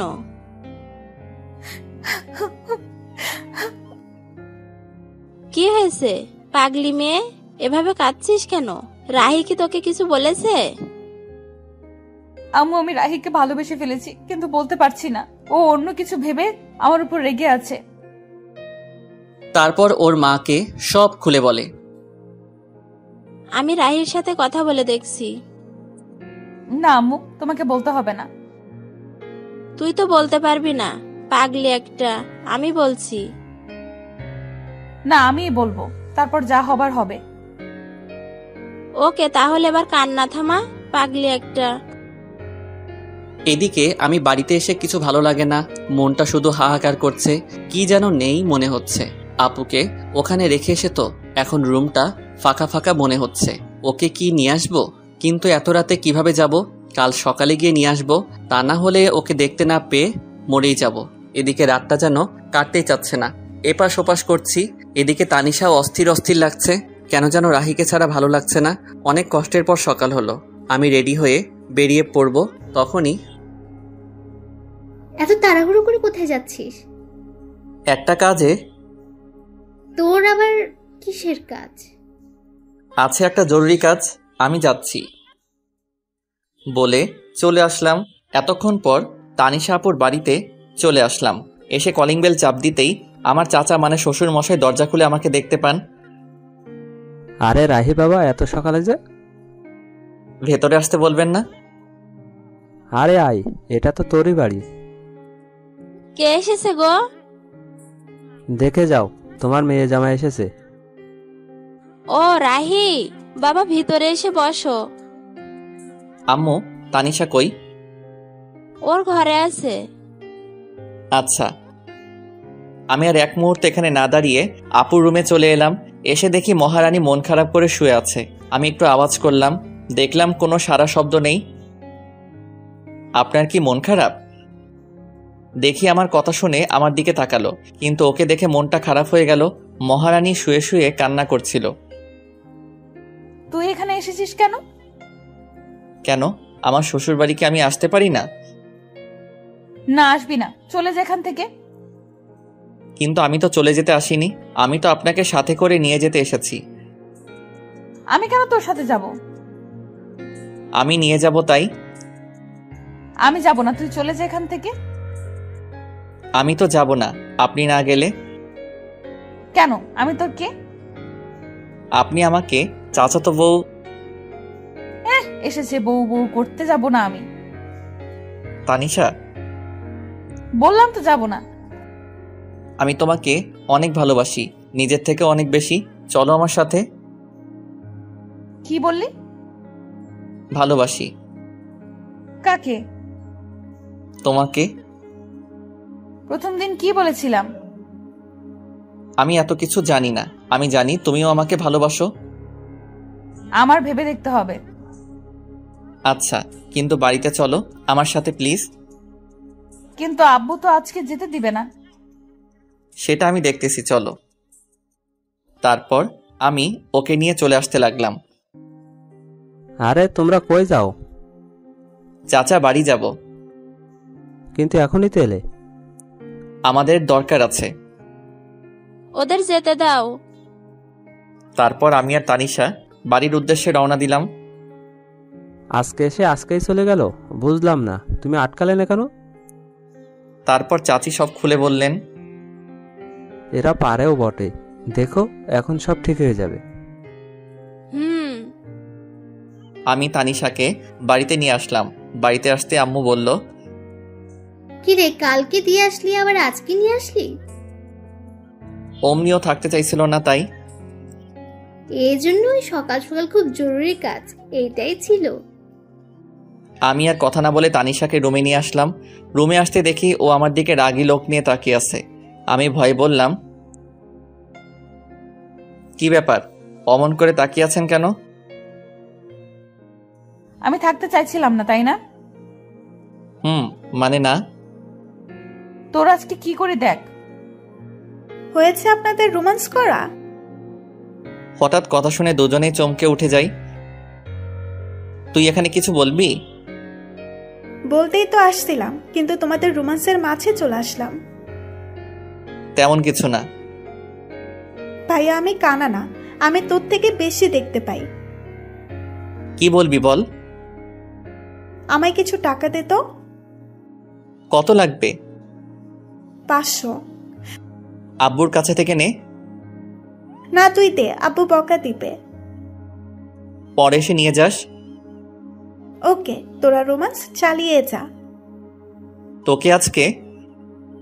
চুটকি দৌড়ে চলে যায়। তানিশার দিকে তাকিয়ে দেখি লজ্জায় লাল হয়ে আছে। চুটকি কোথায় এত লজ্জা পাবে জানতাম না, তবে এখন আরো বেশি কিউট লাগছে। রাতে খাবার খেয়ে আমি খেতা বালিশ নিয়ে নিচে শুতে যাব, তখন এই তুই বিছানায় ঘুমা। আর আপনি? আমি বিছানায় ঘুমাবো। মানে আপনি আমার সাথে ঘুমাবেন? বেশি খুশি হইস না, মাঝখানে এই বালিশ থাকবে, বালিশের এই পাশে একদম আসবি না। না হলে?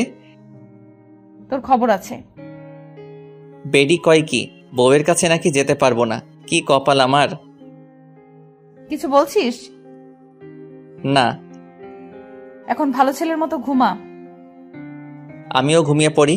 মাঝরাতে হঠাৎ ঘুম ভেঙে যায়। উঠতে যাব, তখনই ভারী কিছু অনুভব করলাম। তাকিয়ে দেখি আমার বুকের উপর শুয়ে আছে আপু। আমার অনেক ভালো লাগছিল, ইচ্ছে হয়েছিল সারা জীবন এভাবে রাখতে। আমি আর উঠলাম না, যদি ওর ঘুম ভেঙে যায়। এভাবে বুকের উপর আপুকে জড়িয়ে ধরে আমিও ঘুমিয়ে পড়লাম। সকালে আমার আগেই আপুর ঘুম ভেঙে যায়, দেখে আমি ওকে, ও আমাকে জড়িয়ে ধরে আছি। ও উঠার চেষ্টা করতেই আমি আরও জোরে জড়িয়ে ধরি। এমনভাবে জড়িয়ে ধরে শুয়ে আছি আপু যেন বুঝতে পারে আমি ঘুমের ঘরে জড়িয়ে আছি। যখন আমার থেকে নিজেকে ছাড়িয়ে নিতে পারছে না, তখন আমাকে ডাকতে থাকে। রাহি, ওই আমি চুপ। ওঠ আর ছাড় আমাকে। ও সরি। ওকে ছেড়ে এমন ভাব করলাম যেন আমি কিছুই জানি না, আমি বুঝতে পারি নাই। ঠিক আছে। মনে মনে আমি হাসছিলাম। মাইয়া দেখি একটু একটু করে লাইনে আসছে। পরের দিন আমার আব্বু আম্মু আর চুটকি আমাদের এক আত্মীয়ের বাড়িতে যায় 2 দিনের জন্য। আম্মু যাওয়ার সময় বলে গেল যেন ওনার বৌমার খেয়াল রাখি আর ঝগড়া যেন না করি। মুই আর কি কইতাম, আমি তো এখন অবুঝ বাচ্চা। দুপুর হয়েছে, খুব খিদা লাগছে। তানিশা কই গেল? তানিশা আপু, বল। দুপুর হয়ে গেল তো, কিছু কি রান্না করছেন? খুব ক্ষুধা লাগছে। আমি তো রান্না করতে পারি না। কি মজা করছেন আমার সাথে? মজা কেন করব, আমি সত্যিই রান্না করতে পারি না। খাইতে পারেন? মানে কিছু না। হারামজাদি কয় কি রান্না করতে পারে না, শুধু গিলতে পারে? মেয়ে হয়ে এখনো রান্না করতে শিখেননি? আম্মু কখনো রান্না করতে দেয়নি। মেয়ে মানুষ যখন হয়েছেন একটু তো রান্না করা শিখতে পারতেন। রান্না করতে পারেন না? বিয়ে করে বরকে কি করে খাওয়াতেন? এখন কি হবে আমার? বিয়ে তবে করলি কেন? শখে করি নাই, জোর করে করাইছে। যত সব। খিদের জ্বালায় কি সব বলেছি। খিদে লাগলে মাথা ঠিক থাকে না। আমি গিয়ে হোটেল থেকে খাবার এনে খেয়ে নেই। পরে মনে হলো তানিশাও কিছু খাই নাই, তাই খাবারগুলো নিয়ে ঘরে গেলাম। এই নেন, খাবারগুলো খেয়ে নেন। আমার মাথা ব্যথা করছে, আমি নিচে ঘুমাচ্ছি, আপনি খাবার খেয়ে নিয়েন। তারপর আমি গিয়ে ড্রয়িং রুমে ঘুমিয়ে পড়লাম। ঘুম ভাঙলে দেখি সন্ধ্যা নামবে। তানিশাকে ডাকতে রুমে যাই, গিয়ে দেখি খাবারগুলো যেমন রেখেছিলাম তেমনই আছে। তানিশা গেল কোথায়? সারা বাড়ি খুঁজে পেলাম না, তাই ছাদে গেলাম। গিয়ে দেখি মহারানী ছাদে দাঁড়িয়ে আছে। আমি গিয়ে ডাক দিতে চোখ মুছে আমার দিকে তাকালো। বুঝলাম আমার কথায় অনেক কষ্ট পেয়েছে। খিদের জ্বালায় তখন আমার মাথা ঠিক ছিল না। আমার হয়তো এমনভাবে বলা ঠিক হয় নাই। এখনো খাবার খান নাই কেন? এমনি ভালো লাগছিল না।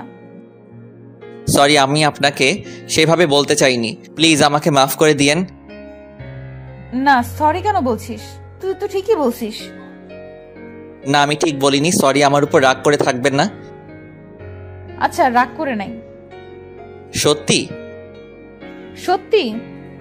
তাহলে চলুন, এখন খাবেন। এখন? সারাদিন তো কিছুই খান নাই। তারপর আমি ওকে জোর করে এনে খাওয়ার জন্য বসিয়ে দিলাম। ও খাচ্ছিল, আমি চেয়ে চেয়ে দেখছিলাম। কি ব্যাপার, এমন করে আমার খাওয়া কি দেখছিস?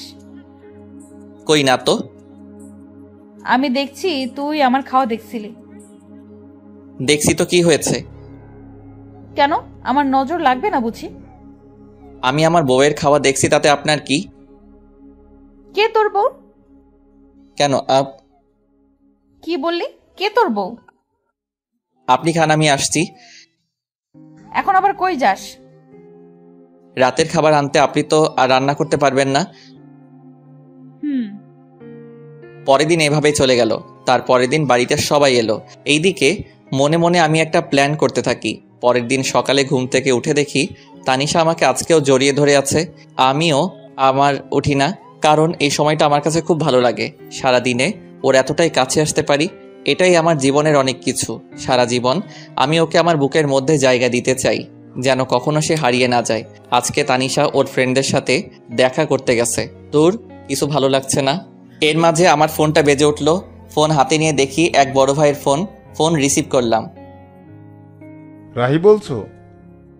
হ্যাঁ ফয়সাল ভাই, বলেন। তুই চাকরির কথা বলেছিস না?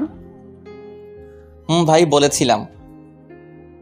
আমার এক আঙ্কেলের অফিসে তোর চাকরির ব্যবস্থা করেছি, তুই এই ঠিকানায় আয়। ভাই, আমি আসছি। ফয়সাল ভাইয়ের দেওয়ার ঠিকানায় আমি চলে গেলাম। তারপর ওনার সাথে দেখা করলাম, কাজ হয়ে গেল। আমিও চলে আসি। রাস্তা দিয়ে হাঁটছিলাম, হঠাৎ তানিশার মতো কাউকে দেখতে পেলাম। একটু এগিয়ে গিয়ে দেখি ও রাস্তায় অন্য পাশে আর ও ফ্রেন্ড অন্য পাশে। তানিশার সাথে একটা ছেলে আছে। ওই ছেলেটা কে আর তানিশার সাথে কি করছে একটু এগিয়ে গেলাম, গিয়ে দেখি তানিশার হাত ধরে টানছে। এটা দেখে তো আমার মাথায় গরম হয়ে গেছে। তানিশার হাত ধরে টানছে আর কি যেন বলেছে। তানিশা, আমি তোকে অনেক ভালোবাসতাম, কি করলি তুই এটা? দেখ ইমন, আমার হাত ছাড়। আমি তোকে আমার ভালো একটা ফ্রেন্ড ভাবতাম, আর কিছু না। আর আমার বিয়ে হয়ে গেছে, তুই তো জানিসই সব। কি আছে ওই রাহির মধ্যে যা আমার মাঝে নাই? সেটা তুই নিজেকে জিজ্ঞেস কর। হাত ছাড় আমার। ঠিক আছে, এক রাতের জন্য হলেও তো তুই আমার হবি। বিশ্বাস কর, তোকে এক রাত নিজের করে পাওয়ার জন্য অনেক অপেক্ষা করেছি আমি। এমনিতেই মাথাটা গরম ছিল, তার উপর এমন কথা শুনে নিজেকে আর কন্ট্রোল করতে পারলাম না। সোজা গিয়ে ছেলেটার মুখে একটা ঘুষি দিলাম। এতে ছেলেটা কিছুটা দূরে সরে গেল। আমাকে দেখে আপু অবাক হয়ে তাকিয়ে আছে। তারপর আমি ছেলেটাকে ইচ্ছে মতো মারলাম। তানিশা আমাকে আটকাতে চেষ্টা করছে। আমি ছুটে গিয়ে তাকে অনেক মেরেছি।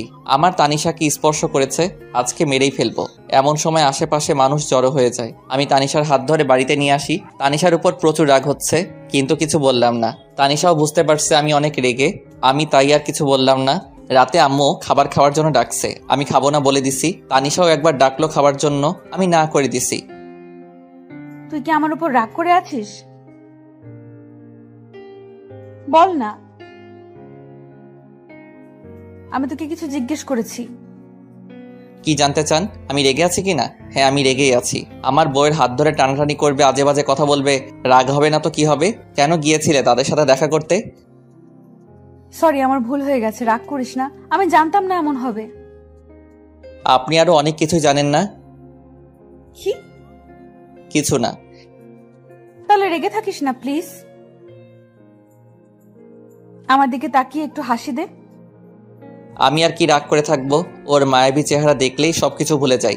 ভালোবাসা মানুষের উপর, আর যাই হোক রাগ করে থাকা যায় না। তারপর একটা হাসি দিলাম। এই তো গুড বয়। অনেকদিন ফেসবুকে ঢোকা হয় না, তাই একটু ফেসবুকে ঢুকলাম। সময় কাটছিল না, তাই ভাবলাম 3-4টা মেয়ের সাথে চ্যাটিং করলে 2-3 ঘন্টা এমনি কেটে যাবে। তাই আমি ফেসবুকে চ্যাটিং করছিলাম। কখন যে আমার পাশে তানিশা এসে বসে আছে আমার খেয়ালই করি নাই।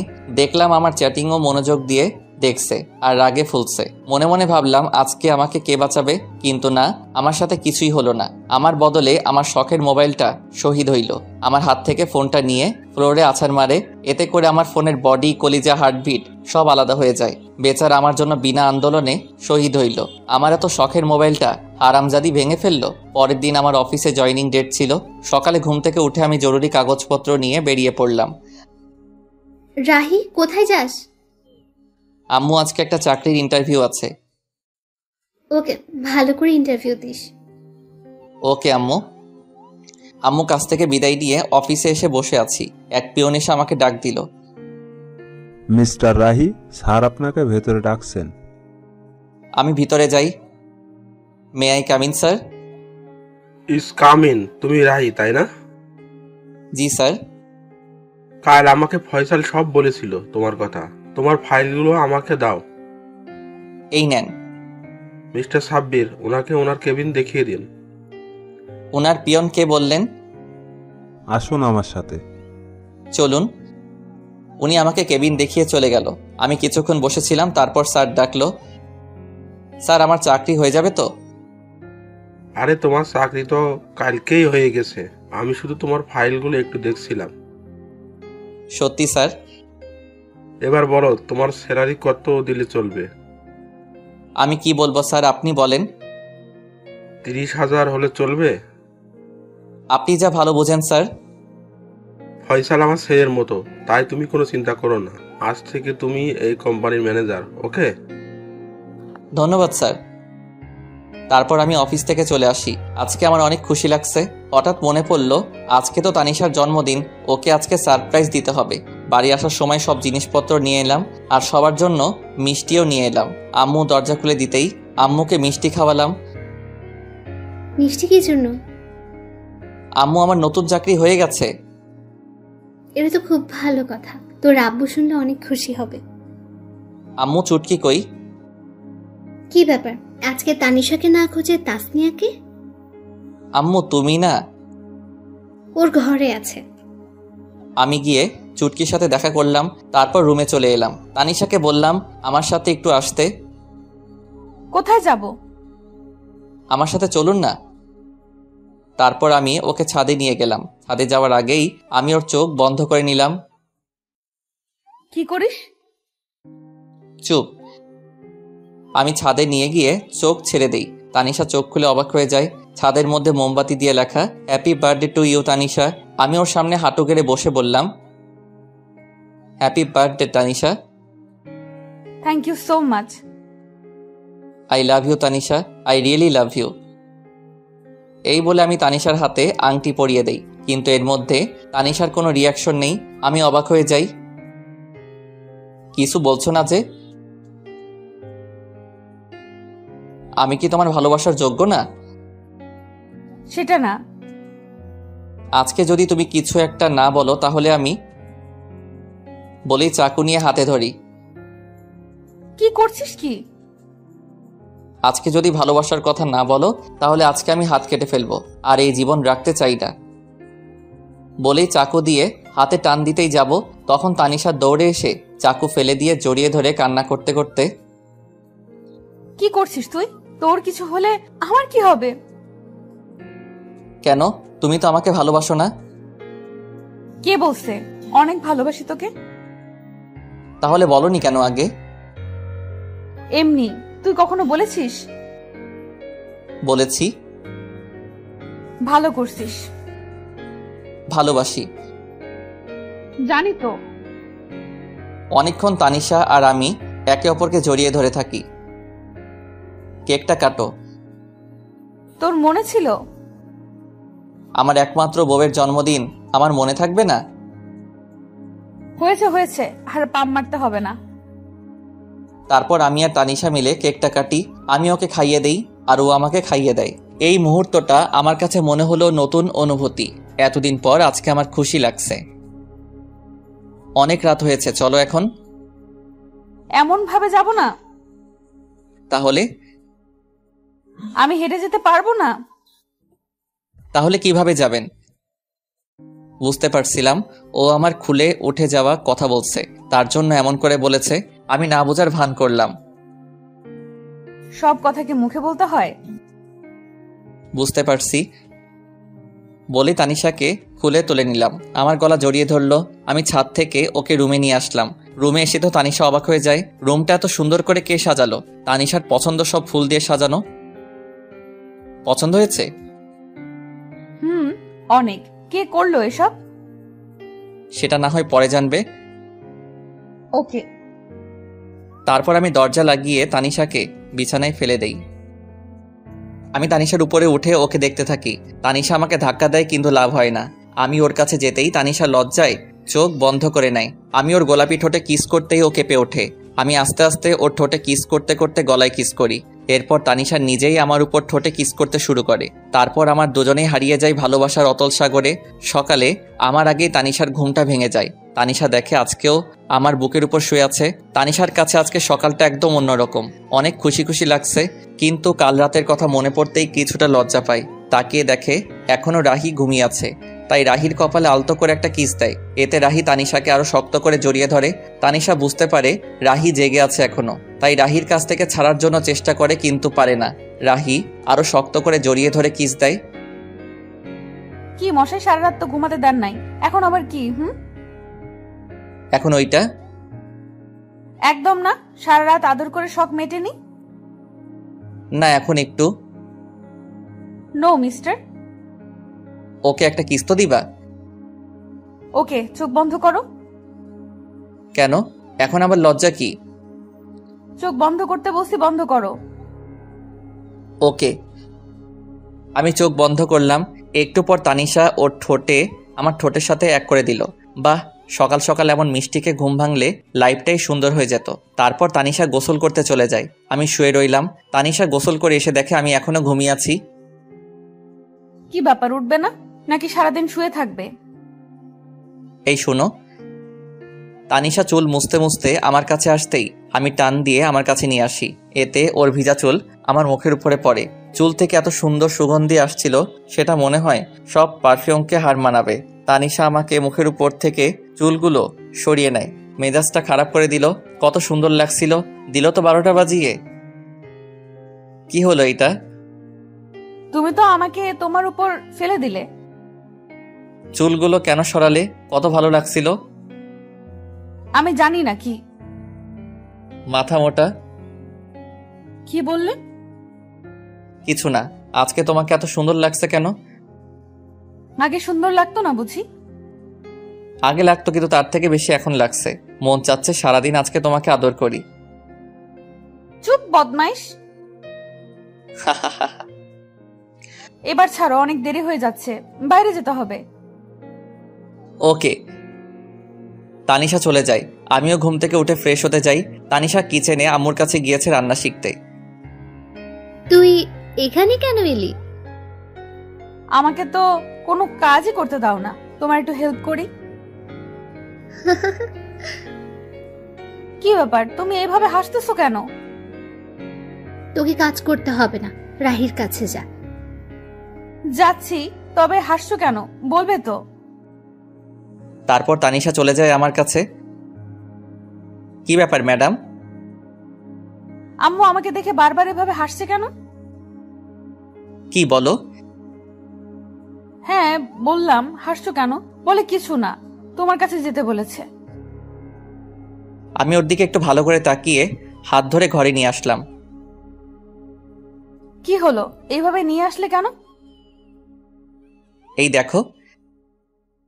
আমি আয়নার কাছে ওকে দাঁড় করিয়ে গলায় আর ঘাড়ে দেখালাম। ও আল্লাহ, এসব দাগ! তুমি এসব না দেখে গিয়েছিলে কেন? আমি বুঝি নাই। সরি, কাল রাত হয়তো অনেক ব্যথা লেগেছে তোমার। আমার এমন করা ঠিক হয়নি। তোমার ভালোবাসার কাছে কখন যে ব্যথা লেগেছে বুঝতেই পারি নাই। আমি সকালে নাস্তা করে অফিসে চলে গেলাম। আজকে প্রথম দিন, তাই লেট করলাম না। আমি অফিসে চলে আসায় তানিশার ভালো লাগছিল না, তাই ও চুটকির কাছে যায়। কি ব্যাপার ভাবি, আজকে তুমি এত সকালে উঠেছো? রোজই তো উঠি। আমি তো ভাবছি আজকে সারাদিন ঘুমাবে। কেন? কালকে রাতে এত কিছু করলাম তোমাদের জন্য, আমি তো ভাবছি আজকে সারাদিন তুমি ঘুমাবে। কি তার মানে তুই ঘরটা সাজাইছিলি? জি, আর আমি জানতাম তোমাকে ভাই সারপ্রাইজ দিবে। আগে থেকেই সব জানতি, আমাকে বললি না? শয়তাননি। বললে ভাই আর কি হতো? আমার ভাই আমার কিউট ভাবিটাকে কত ভালোবাসে। তোরা দুই ভাই বোন আস্ত বদের হাড্ডি। আমার কিউট ভাবি। কি ব্যাপার, এত তেল মারছিস কেন? কিছু না। দুপুরের দিকে ভাবলাম তানিশাকে একটা ফোন দেই, খেয়েছে কিনা, কিন্তু পরক্ষণে মনে হলো আমার ফোন তো বিনা আন্দোলনে শহীদ হয়েছে। ফোনটা আর দেওয়া হলো না। ভাবলাম তানিশার হাতের ফোনটা নষ্ট, একটা কিনে দিতে হবে। বিকেলে বাড়িতে আসার সময় তানিশার জন্য আইসক্রিম আর চুটকির জন্য চকলেট নিয়ে আসলাম। দরজায় কলিং বেল দিতেই তানিশা এসে দরজা খুলে দিল। আইসক্রিমটা ওর হাতে দিলাম আর চকলেট চুটকিকে দেওয়ার জন্য বললাম। রাতে খাবার খেয়ে রুমে এসে বসে আছি, দেখি একটু পর তানিশা আসলো, এসে আমার পাশে বসলো। আমি ওর কাঁধে হাত রাখতেই সরিয়ে দিল, আবার হাত দিতে আবারও সরিয়ে দিল। কি ব্যাপার ম্যাডাম, আজকে এত রেগে আছেন যে? কালকে সব প্ল্যান চুটকি জানতো, তাই না? না মানে হ্যাঁ, ভয়ে। পিচ্চি মেয়েটাকে নিজের মতো করে তৈরি করছো? ও পিচ্ছি, এখনই সব বুঝে। তার মানে কিছু না বাবু। এই একদম আমাকে বাবু বলবি না, আমি কারো বাবু নয়। আরে সোনা, রাগ করছো কেন? নিজের করে পেতে একটু হেল্প করছে। এবার একটু কাছে আসো, আদর করি বলে জড়িয়ে ধরে কিস দিলাম। এবার হয়েছে তো, ছাড়ো আমায়, এখনো মন ভরে নাই। মন ভরে নাই, আরেকটা দিলে ভালো হতো। একটা কেন, 1000টা দিবা, তবে একটা শর্ত আছে। সেটা মানতে হবে। আগে বলো রাখবে, আমার কথা ঠান্ডা মাথায় জবাব দিবি। দিব, বলো। অফিসে কি কোনো মেয়ে আছে? তাদের সাথে কি তুমি কথা বলো? তানিশার কথা শুনে রাহি তো রাগে আগুন, কিন্তু কথা দেওয়ার কারণে ঠান্ডা মাথায় জবাব দিল, দেখো, অফিসে মেয়ে মানুষ থাকবে এটা স্বাভাবিক, কিন্তু তাদের সাথে প্রয়োজন ছাড়া কথা বলি না। তাদের সাথে কি হেসে হেসে কথা বলো? যদি বলো এখন থেকে আর বলবে না, কেমন? ঠিক আছে, কিন্তু তারা যদি বলে? বলবে এসব ঠিক নয়, আর বেশি বললে বলবে বউ বারণ করছে। কিন্তু অফিসে সবাই তো জানে আমি এখনো বিয়ে করিনি। কি? ওই হারামজাদা, তুই আমাকে বিয়ে করিস নাই, আদর করিস নাই, তারপরও কেন বলিস নাই তোর বিয়ে হয়েছে? এখন বুঝেছি, আমায় রেখে তুই অন্য মেয়েদের সাথে প্রেম করে বেড়াস। ছি ছি, তুই এত খারাপ। আরে কি বলো, কার সাথে প্রেম করতে যাব? আর কেনই বা করব, ঘরে এত সুন্দর বউ থাকতে। তুমি সত্যি অন্য মেয়েদের সাথে প্রেম করো না? না রে বাবা, সত্যি কারোর সাথে প্রেম করি না। আর তুমি এতদিনে এই চিনলে আমাকে? কাল অফিসে গিয়ে সবাইকে বলে দিবে তোমার বিয়ে হয়েছে। আর যদি না বলো তাহলে তোমার সাথে কখনো কথা বলবো না, তোমাকে আদর করব না, বলে দিলাম কিন্তু। বলবো। এই তো আমার লক্ষ্মী জামাই। সকালে। এই তুমি ওঠো, সকাল হয়েছে, অফিসে যেতে হবে না? উঠছি। উঠছি মানে? তাড়াতাড়ি ওঠো, না হলে পানি ঢেলে দিব। এই যে উঠে পড়েছি, আর আমি আগেই টের পেয়েছি, কিন্তু ইচ্ছে করে উঠিনি। কেন কেন? দেখলাম আমার বউটা ঠিকঠাক কাজ করতে পারে কিনা। ভালো করেছেন জনাব। এখন গিয়ে ফ্রেশ হয়ে নিন, আমি নাস্তা রেডি করছি। আমি ফ্রেশ হয়ে নাস্তা করে নিলাম। এই যে কাল কি বলেছিলাম সব মনে আছে তো? সব মনে আছে। আরেকটি কথা মনে করেও করতে পারছি না, মনে মনে ভাবছি। কি হলো, এইভাবে দাঁড়িয়ে আছো যে? অফিস যাবে না? তো কি করব, তুমি যেতে দিলে কই? আমি আবার কি করলাম? তোমাকে টেনে ধরেছি নাকি? ধরেছে, ওই তো এখন একটা কিস দিয়েছো না বলেছো। ও আমি তো ভুলেই গেছিলাম। তার জন্য বুঝি আমার বরটা রাগ করে দাঁড়িয়ে আছে? দাঁড়াও দিচ্ছি। কিন্তু এখন আর রাগ হচ্ছে না। আমি তানিশার কাছে থেকে বিদায় নিয়ে অফিসে চলে এলাম। আজ একটু খুশি খুশি লাগছে। তানিশার কথা ভাবছিলাম, হঠাৎ কারো আসার শব্দ শুনে আমি চমকে উঠলাম। স্যার, এসে বিরক্ত করলাম না তো? না, কি জন্য এসেছেন বলুন। এমনি এসেছি স্যার, আসলে আজকে আপনাকে অন্যরকম লাগছে। ও আচ্ছা, না আমি ঠিক আছি, আপনি এবার আসুন। Okay sir. তখন পি আসলো। স্যার, একটু পর একটা মিটিং আছে, আপনাকে থাকতে হবে, না হলে অনেক বড় সমস্যা হবে। এখন তো আমি চলে যাব, আপনারা সবাই থাকুন। না স্যার, আপনাকে থাকতেই হবে। কিন্তু আমি তো। না স্যার, আপনাকে থাকতেই হবে, অনেক বড় সমস্যা। ঠিক আছে, সবাইকে বসতে বলুন, আমি আসছি। আমার এখন বাড়িতে যাওয়ার সময়, কিন্তু আজ একটা মিটিং থাকার কারণে কোনো উপায় না পেয়ে থাকতে হলো। মিটিংয়ে থাকাটা অনেক বড় জরুরি। মিস্টার রাব্বি, ফাইলগুলো আপনি সব ভালো করে দেখে নিয়েছেন তো? আমি দেখেছি স্যার, আপনি শুধু দেখলেই হবে। আমি ফাইলগুলো দেখছিলাম, তখন আমার ফোনটা বেজে উঠল। একটু ব্যস্ত থাকার কারণে ফোনের দিকে নজর দিলাম না। মিস্টার রাব্বি, সব ঠিক আছে? ওনাদেরকে সামনের সপ্তাহে আসার জন্য আমন্ত্রণ করেন। আমার ফোনটা আবারও বাজতে শুরু করলো। স্যার, আপনার ফোন বাজছে। দেখছি, একটু ওয়েট করেন।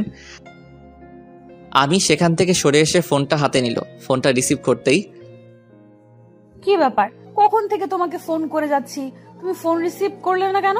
আর কোথায় তুমি? অফিসে। আর তোমার বোঝা উচিত হয়তো কোনো কাজে আটকে গিয়েছি, বিধায় ফোনটা রিসিভ করিনি। তারপরেও কেন বিরক্ত করে যাচ্ছ? অফিসে মানে? অফিস টাইম তো অনেক আগেই শেষ হয়ে গেছে। তার মানে তুমি অন্য মেয়েদের সাথে আড্ডা দিচ্ছ? যা ভেবেছিলাম তাই হলো। এখন কিন্তু অনেক বাড়াবাড়ি হয়ে যাচ্ছে। ফোন রাখছি আমি, এখন ব্যস্ত আছি।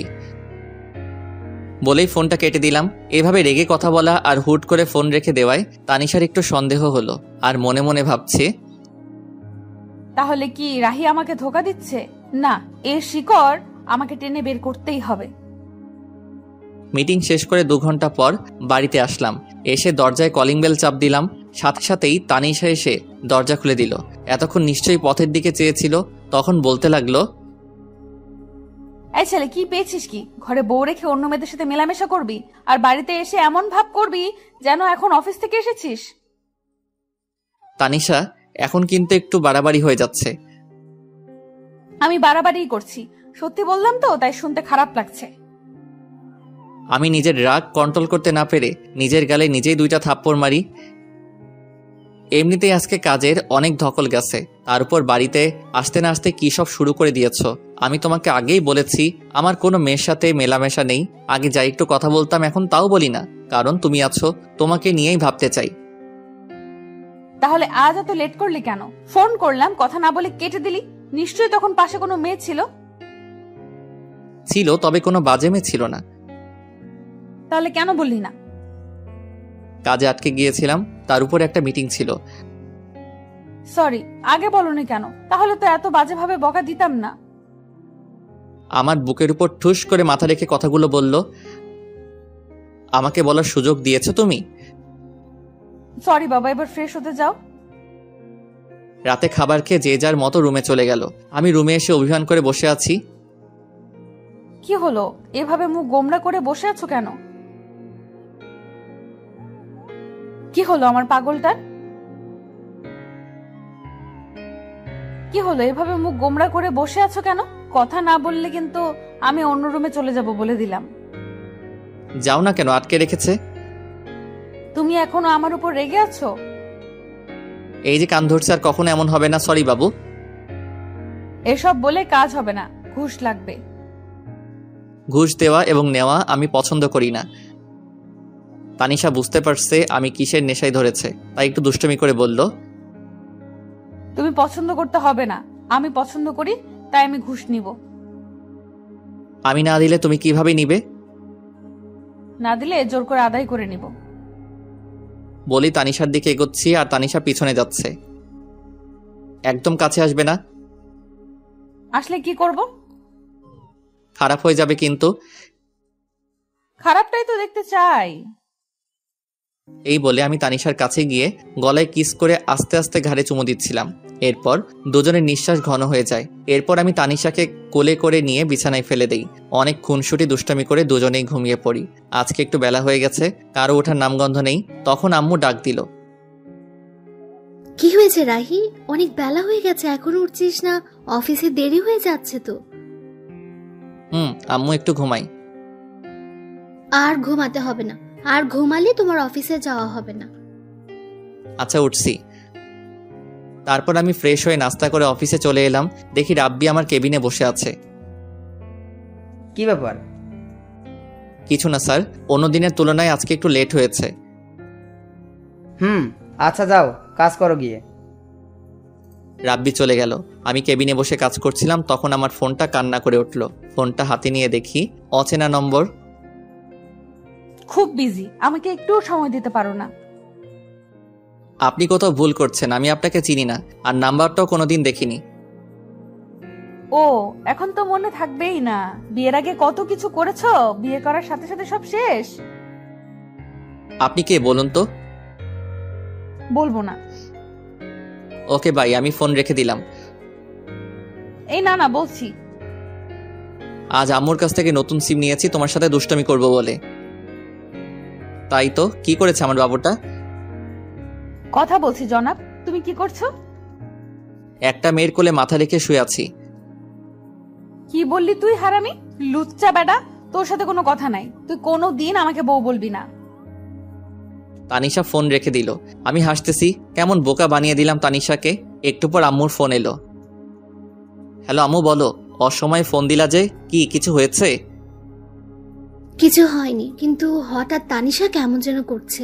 ওর আচরণ আমার মোটেও ভালো লাগছে না। কেন আম্মু, কি হয়েছে? একটু আগে তোর সাথে কথা বললো, তারপর কি হলো না হলো কিছুই জানি না, আর শুধু কান্না করছে আর বলছে আমি এখানে থাকবো না আম্মু, তোমার ছেলে একটু ভালোবাসে না আমায়, আমি চলে যাব। ও এমনি ঠিক হয়ে যাবে আম্মু, তুমি চিন্তা করো না। তুই কি এমন বলেছিস যে এমন আচরণ করছে? আম্মু বাসায় গিয়ে সব বলবো, আর তুমি এসব নিয়ে একটু চিন্তা করো না। ফোন রেখে দেওয়ার পর থেকে কিছুই ভালো লাগছে না। ওর সাথে এমন দুষ্টমি না করলেও পারতাম। মেয়েটা এমন কেন? আমি বললাম আরও বিশ্বাস করে নিল। আজকে একটু তাড়াতাড়ি বাড়িতে ফিরলাম। বাড়িতে এসে তানিশাকে কোথাও দেখতে পাচ্ছি না। তানিশার কোনো সারা শব্দ নেই, তাই আম্মুকে বললাম, আম্মু আম্মু। কি হয়েছে? বাড়িতে এসে এভাবে চিল্লাচিল্লি করছিস কেন? আম্মু তানিশা কই? কখন থেকে ডাকছি, কোনো সারা শব্দ নেই। তানিশা ওর বাড়িতে চলে গেছে। আমি বললাম কি হয়েছে, আমার কথা না শুনে হন হন করে ব্যাগ নিয়ে চলে গেল। আমার এখন একদম ভালো লাগছে না তানিশা যাওয়ার পর থেকে। ঘরটা কেমন যেন হয়ে গেছে। তুই গিয়ে তাড়াতাড়ি তানিশাকে নিয়ে আয়। আম্মু অনেক রাত হয়েছে, এখন তুমি শুয়ে পড়ো, আমি আসছি বলেই বাইক নিয়ে শ্বশুরবাড়ির উদ্দেশ্যে রওনা দিলাম। বেশি দূরের পথ না। শ্বশুরবাড়ি এসে দরজায় কলিং বেল দিতে লাগলাম। কিছুক্ষণ পর তানিশা এসে দরজা খুলে দিল। কি হয়েছে? এভাবে চিল্লাচিল্লি করছেন কেন? এটা কোনো মাছের হাট না যে এভাবে চিল্লাচিল্লি করবেন। তুমি এভাবে চলে এলে কেন? জানো না আম্মু তোমাকে ছাড়া থাকতে পারে না, সাথে আমিও। ঢং করা লাগবে না। যেখানে আমার কোনো মূল্য নেই সেখানে আমি থেকে কি করব? মানে? অফিসে যাওয়ার নাম বলে অন্য মেয়েদের সাথে থাকবে, সন্ধ্যা হলে বাসায় ফিরবে, তার কাছে আমি কিভাবে থাকবো? তানিশা চোখ মুখ লাল হয়ে আছে, মনে হয় অনেক কান্না করছে। কান্না করারই কথা, যে কথা বলেছি। আরে আমি তো মজা করে বলেছিলাম, আর আমি তো তখন তোমার সাথেই কথা বলছিলাম। বিশ্বাস না হলে অফিসে খোঁজ নিয়ে দেখো। আমি কোনো খোঁজ নিতে যাব না, আমার কোনো দরকার নেই। আপনি এখান থেকে চলে যান। আপনার মতো লোকের সাথে আমি সংসার করব না। বলেই মুখের উপর দরজা লাগিয়ে দিল। কি রে, তোমাদের আবার ঝগড়া হয়েছে? ওই বেটা বদের হাড্ডি সব সময় আমাদের সাথে লেগে থাকে। তবুও তো তোকে অনেক ভালোবাসে। রাগ করে এখন যে এলি, কিভাবে থাকবি এখন? সত্যি তো আম্মু, আমার এখন ভালো লাগছে না। কেন যে ওকে রাগে তাড়িয়ে দিলাম। ওকে ফোন দে। আমি পারবো না আম্মু, তুমি দাও। আমি কেন দিব? তোর জামাই, তুই ফোন দে। তানিশা একটু ভয়ে ভয়ে আমাকে ফোন দিল। হঠাৎ আমার ফোনটা বেজে উঠল। পকেট থেকে ফোনটা বের করে দেখি তানিশা ফোন দিয়েছে, তাই একটু দেরি না করে ফোন রিসিভ করলাম। হ্যালো তানিশা। কেউ যদি আমাকে ভালোবেসে থাকে তাহলে এসে নিয়ে যেতে পারে। এইটুকু বলেই ফোনটা কেটে দেয়। বুঝতে পারলাম পাগলিটার রাগ কমেছে, তাই দেরি না করে ওকে নিতে চলে এলাম। এসে দেখিও রেডি। চাচিকে না মানে শাশুড়ি মাকে বলে নিয়ে আসলাম। রাস্তায় আমার সাথে একবারও কথা বলেনি, তাই আমি আগে বলি সরি। তুমি এতটা রাগ করবে বুঝতে পারিনি। আমি তো এমনি মজা করে কথাটা বলেছিলাম। তুমি জানো না আমি তোমাকে কতটা ভালোবাসি। এসব বললে আমার কষ্ট হবে না? সরি, আর কখনো এমন বলবো না। এবার প্লিজ একটু হাসো। হয়েছে? এই তো আমার লক্ষ্মী বউ। বাসায় আসতে আম্মু তানিশাকে দেখে বলতে থাকে, কি রে মা, রাগ করে এভাবে এখান থেকে চলে গিয়েছিলি কেন? জানিস না তোকে ছাড়া এখন এই বাড়িটা ফাঁকা ফাঁকা লাগে। আর যাব না আম্মু, তোমার ছেলেকে বলো আমার সাথে যেন না লাগে।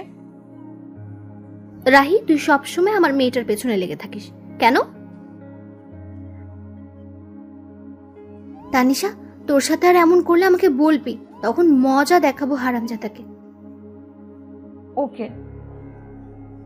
রাতে খাবার খেয়ে ঘুমানোর সময় ঘটল বিপত্তি। তুই বিছানায় ঘুমাবি না। আজব তো, কেন? আমি বসি তাই। সব তো ঠিক হয়ে গেল, কিন্তু এখন আমার কি? কিচ্ছু ঠিক হয়নি। আমাকে কষ্ট দেওয়ার ফল। যতদিন না আমি বলবো ততদিন তুই নিচেই ঘুমাবি। এটা কেমন কথা? ওই আমার সোনাটা, বাবুটা। না, তুই একদম এসব বলে ডাকবি না। আমি তোর কেউ না। ও বউ। কে তোর বউ? তুমি আমার কিউট সোনা বউ। আমি তোর বউ না। আমার বর তো খুব ভালো, সে আমাকে অনেক ভালোবাসে। কখনো কষ্ট দেয় না, কিন্তু তুই শুধু আমাকে কষ্ট দিস। ও বউ, ভুল হয়ে গেছে, মাফ করা যায় না? একদম চুপ, তুই আজ থেকে নিচেই ঘুমাবি। তোমার কষ্ট হবে না এতে? আমার কোনো কষ্ট হবে না। ওকে, গুড নাইট। পরের দিন সকালে ঘুম থেকে উঠে দেখে আমি বিছানায়। কি ব্যাপার, আমি এখানে কিভাবে আসলাম? আমি তো ফ্লোরে ঘুমাইছিলাম। নিশ্চয়ই বান্দর নিয়ে এনেছে। থুক্কু তানিশা। মুখের কোণে অজান্তে হাসি ফুটে উঠল। পাগলি একটা, নিজেই নিচে ঘুমানোর কথা বলল, আবার নিজেই উপরে নিয়ে আসছে। ও বউ। চুপ। আমার সোনা বউ। সকালে উঠেই বউ বউ করছিস কেন? ও আপু, আপনার এখনো রাগ কমেনি? কি বললি? আমি তোর আপু, তাই না? এইবার তো মনে হয় আমি শেষ। না মানে চাচাতো বোন যখন বউ, তাই তো? একদম চুপ, বেয়াদব। রাগ কেন বাবু? সরি বলছি তো। রাগ তোর সরি, তোর সরির গুষ্টি মারি। তানিশার সাথে ঝগড়া করছিলাম, তখনই চুটকি এসে ডাক দিল। ভাইয়া, তোকে আর আপুকে আব্বু ডাকছে, তাড়াতাড়ি আয়। তুই যা, আসছি। তাড়াতাড়ি আয়। তারপর আমি আর তানিশা আব্বুর কাছে গেলাম। আব্বু কিছু বলবে? তোমাদের সাথে কিছু কথা ছিল। কি বাবা? আসলে তোমাদের বিয়ে করার পর অনেক সমস্যা গেছে আমাদের পরিবারের উপর। দোকানটাও শেষ হয়ে যায়, হাতে টাকাও ছিল না। এখন সব ঠিক আছে, তাই তোমরা কিছুদিন ঘুরে আসো। এই নাও টিকিট। কক্সবাজারে আমার সব ব্যবস্থা করা আছে। আচ্ছা আব্বু, আমি তো মহা খুশি। পরের দিন আমরা কক্সবাজারের উদ্দেশ্যে রওনা দেই। ওখানে পৌঁছাতে অনেক সময় লাগে, তাই আমরা সোজা হোটেলে চলে যাই। তারপর ফ্রেশ হয়ে খাবার খেয়ে রেস্ট নেই, কারণ অনেকটা পথ জার্নি করে এসেছি। পরের দিন ঘুম থেকে উঠে আমি ফ্রেশ হওয়ার জন্য ওয়াশরুমে যাই। গিয়ে দেখি তানিশা গোসল করছে। আমাকে দেখে চিৎকার করে ওঠে, আসার সময় নক করবি তো? আমি কিভাবে জানবো তুমি ভিতরে? আর দরজা নক করো নাই কেন? তুই ঘুমিয়েছিলি তাই নক করি নাই। ও, বের হ এখন। কেন, আমি থাকলে প্রবলেম কি? যেতে বলছি যা।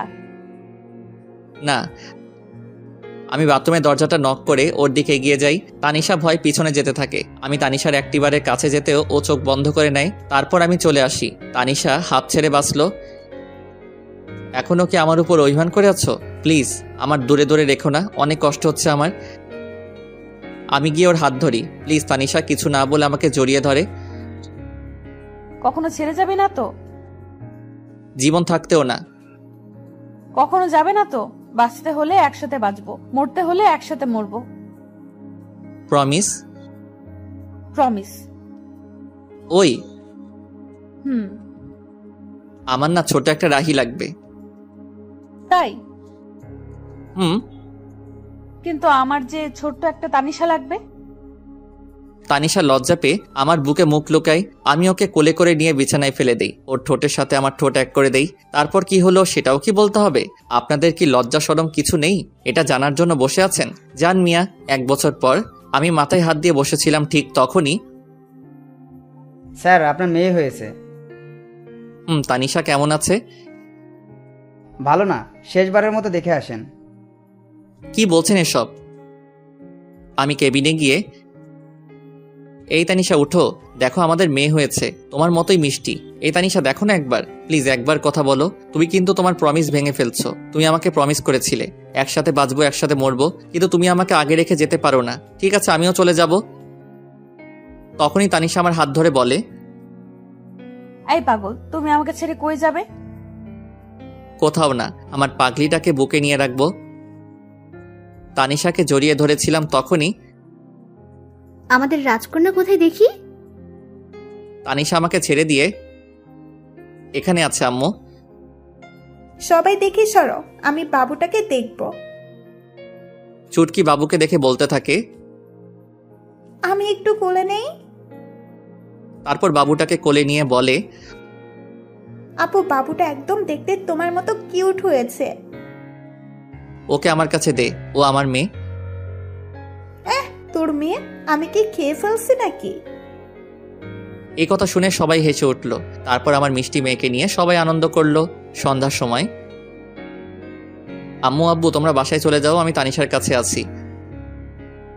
ঠিক আছে, আমরা এখন আসি, কিছুক্ষণ পরে খাবার নিয়ে আসবো। আচ্ছা। তখন তানিশা বলল, রাহি এদিকে এসো। বলুন মহারানী। এখানে এসে বসো। তাহলে তোমার মিষ্টিটা দাও। দেখছে তো? কে দেখছে? তোমার পাঠক পাঠিকা। এই যে পাঠক পাঠিকা ভাই বোন, আর কতদূর যাবেন? এখন আমাদের প্রেম করতে দেন, ভুল ত্রুটি হলে ক্ষমার দৃষ্টিতে দেখবেন। পুরো গল্পে আমার সাথে থাকার জন্য ধন্যবাদ। কেমন হয়েছে গল্পটি বড় করে কমেন্ট করে যাবেন। তারপরের গল্পটা দেখতে হলে অবশ্যই সঙ্গে থাকবেন।